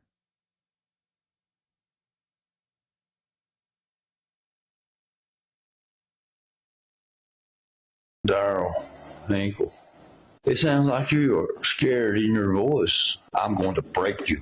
Just like the Russian told Rocky, I will break you. I take licks all day long, son. You hear me? All day long. And you know that I was one of the roughest smothered lovers ever went into Clay County Jail. But with you, just a little bitch slap in the face, and you run like a little girl. Run your mouth. That's all you ever done in jail is run your mouth. You understand? I can take fucking licks, Jack. Can you? Come on! Get yourself! Bye-bye! Yeah, it probably is pay-per-view when it's live. RedneckBrawl.tv. Well, I might have to buy it so we can watch it. I don't know if the guy... He's not on TikTok. I wonder if he's just on Facebook. Denver Baker. I'd like to see his training. Uh-oh. Is he training? By the way, I'm doing an interview with a TV show today from out of Harlan, Kentucky. Well known, he's the mayor of Harlan. And we're going out, we're going to have a good time today on the town. We'll go out here and clown around. You know what I mean? Have fun. You know what I'm saying? Let's see how he's training, huh?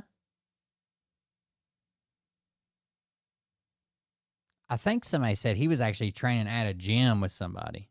I don't know. Well, Lord have mercy, Crystal. I can't believe you talked about my chest like that. You want to tell Darryl why? Because I shot you down the other night and you're trying to sneak and text me, remember? Oh, Darryl didn't know about that? Well, now, uh-oh. Somebody wants you snorting mother-loving hog. God bless. You and Elmer Dud looking mother-lover. You know what I mean? That's about the way he acts. Which way do I go, George? Mr. Darryl Hinkle, man. Look here. That could be your next rider, Darryl made a knife. That's funny. You know that? Fly you right out. That's what you're going to need, brother. When I hit you, I hope I don't do much damage to you. You can take it, buddy, can't you? You can take this guy looks taller. Fat boy. You call me fat? I'm solid rock, Jack. Mr. Darryl Hinkle, I accept the challenge to the Redneck Brawl. Do you? Are you going to get in a ring with me and face the consequences you got coming? The battle of the pillbillies. Darryl Hinkle, I accept the challenge to the Redneck Brawl. Do you? Are you going to get in a ring with me? I know how to, somebody in chat says, I know how to settle it. Let's have a spelling bee. And face the consequences you got coming? Or are you going to run like you always had? I accept the challenge, and I'm ready to face you. Man to man, toe to toe. Let's settle the score once and for all. And just See who the best man is. You thinking you can whoop me for real? Come on, man. You're a joke. You're a joke. Let's see who laughs when the game's over. Daryl Hinkle.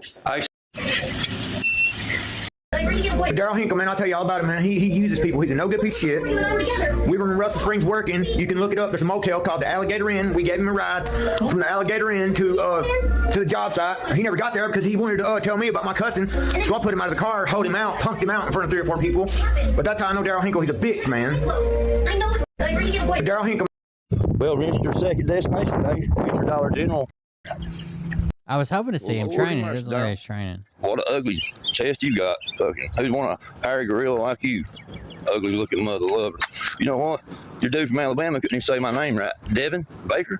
Come on, buddy. I never even been to Alabama. You know what? I'll take on both of you all today. We'll go right down here to Jimmy Haynes' boxing ring. We'll get it on, son. Both of us. Ooh. You know what? The only thing you eat was, you know what you eat in jail? You know you was wearing little belly shirts jumping up there on the table. You me in a show. God, you're pathetic, Daryl. You're a lying piece of crap, man. You know what? I'm gonna make you look really look like a fool today, son. Really look like a fool today. I got a surprise for you. Get ready. You know what, Daryl? All you do is bend over for Drewski. So much of this shit's fake. Lordy. To like build hype for the fight, but they are a bunch of pillbillies, that's for sure.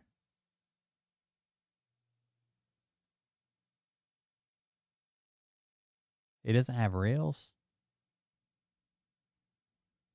I saw a funny video of him, but I think it was somebody recorded it from a live stream. There he is. Let's go bake that cake and pound that fudge deep, Denver Baker. What the fuck?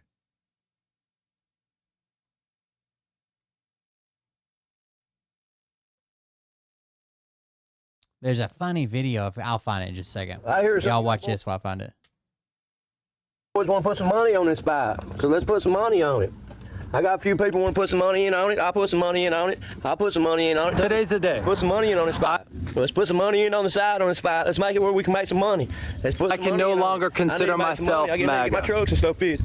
That's gonna be the quickest $1,500 I make out here. Just like that, I'm gonna make that quick. But I'm gonna play around with you for 3 rounds, and then the 3rd round, that's when I'm gonna take you. The first 2 rounds, I'm gonna play with you. So the 3rd round, I'm gonna take you. You'll be wore out by then. I'm gonna take you. I'm gonna wear you down. If I just don't just get mad and just take you out quick, I don't know yet what I'm gonna do. I'm wanting to punish you for a couple rounds, then take you out the 3rd round. But I might just get mad and just take you out the 1st round. I don't know. Yeah, might as well. Okay.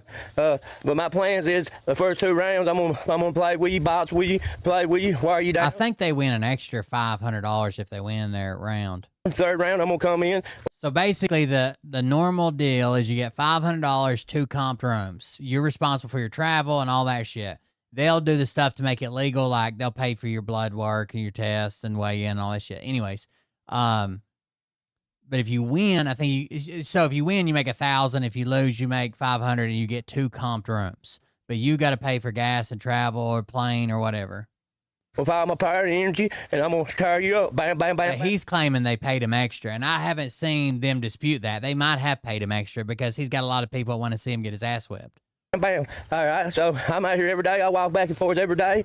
I walk. I was in jail when you work out. I don't know that walking back and forth is the training for a boxing match, buddy. Doing a smile cell, so don't think because I'm in that little building I ain't working out. So I'm walking back and forth, doing my sets of push-ups, doing my cards. I got cards, deck of cards. I do my deck of cards, walking back and forth, doing my push-ups, and I might. Deck of cards is like a prison workout where you take a deck of cards and shuffle them and say like you make spades push-ups and you make hearts pull-ups, and if you pull a 9 of spades, then you do 9 push-ups, and you go through the whole deck. You throw that card away and go to the next one, and each suit is a different workout, and then you just number the numbered card and the face cards. Made me a pull-up bar right here. I got me a little pull-up bar made right here. So right now, I ain't gonna lie to you. Right now, I ain't able to pull myself up all the way yet. By the time I go, I'll be able to pull myself up a few times. Used to. Can't do a pull-up. Pull-ups all day long, but now I can't. So I made me a little pull-up bar right here.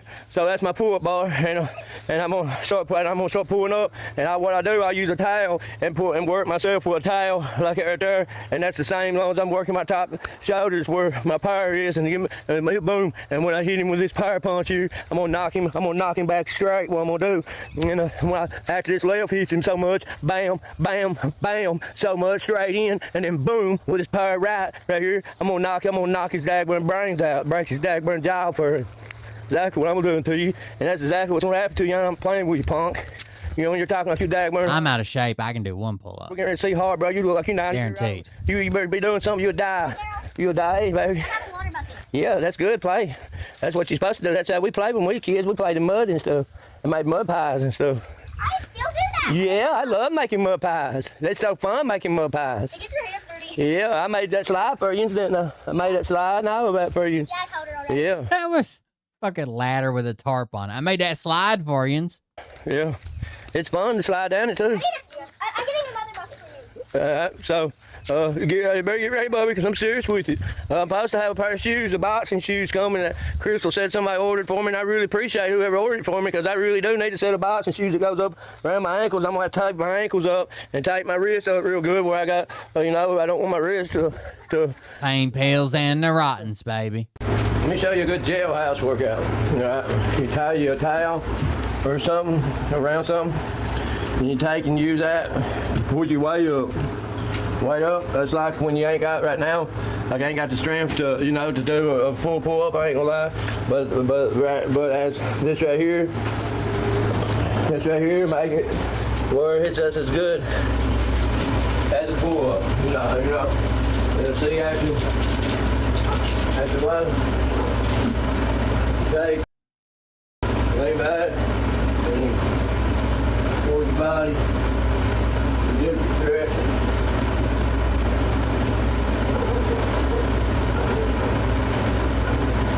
You got it. We're down here, Bill Warren. All right, here is the video I was talking about. Watch this training video where he's dodging this fucking rope, dude. My head. He's at a clothesline.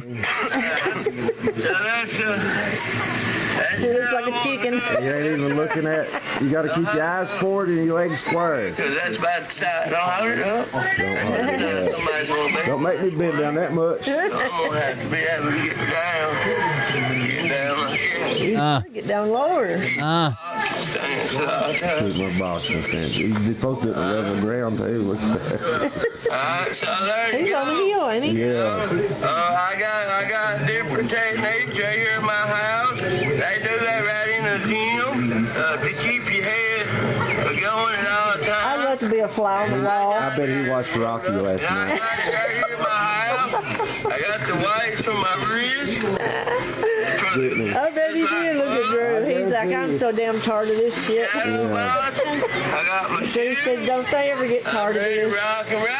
Alright, I'm getting it together. He's ready to go. High testosterone, baby. This is a drill. It's just funny seeing him do it. Here's how I'm going to use this for my footwork and a bicycle technique. To learn how to move my head. He looks like a chicken. All right. What kind of? These people have been making fun of him all fucking week, dude. Lisa Combs, her husband lives in the same fucking area, and he runs a legitimate trailer moving service.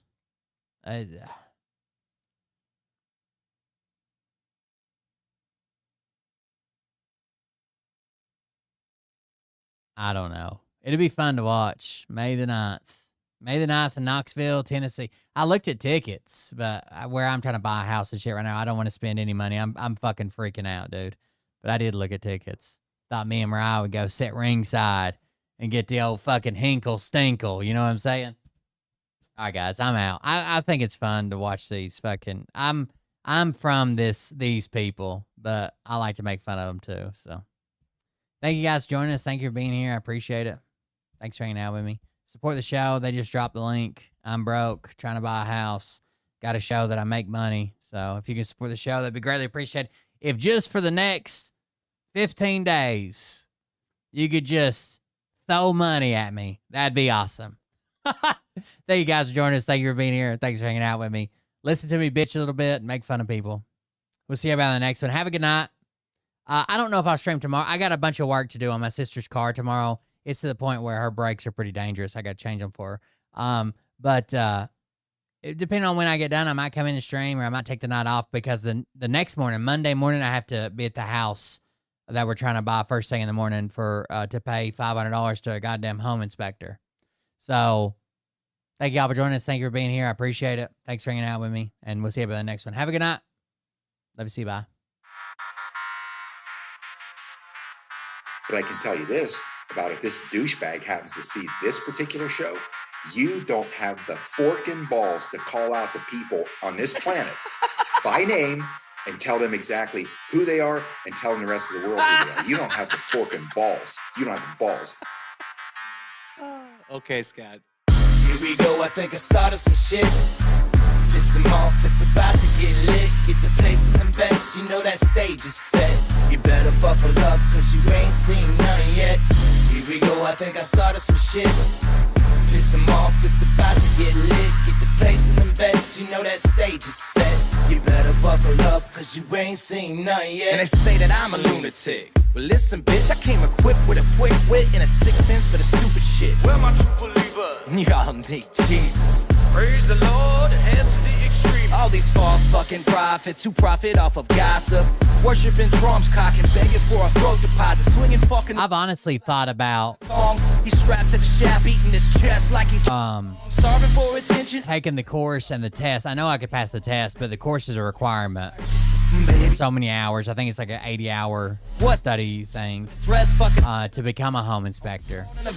Kind of do it on your own schedule, make your own schedule, work by yourself, so don't have to worry about freaking out and other people. And you just have to carry you have to carry a type of insurance where if you make a mistake, an error, or an omission, I think it's called errors and omissions, liability policy for at least $500,000. I think most people carry a $1 million just in case you fuck up and then, you know, didn't see something and somebody sues you or whatever. But it's not hard, and I know about every aspect of not only residential but commercial construction. That's all I've done my whole life. So I think I could do a good job at it. And it would be something that, you know, when I'm not doing great mentally, I just wouldn't take appointments. What are you doing? Stop. Come on, fucking stop.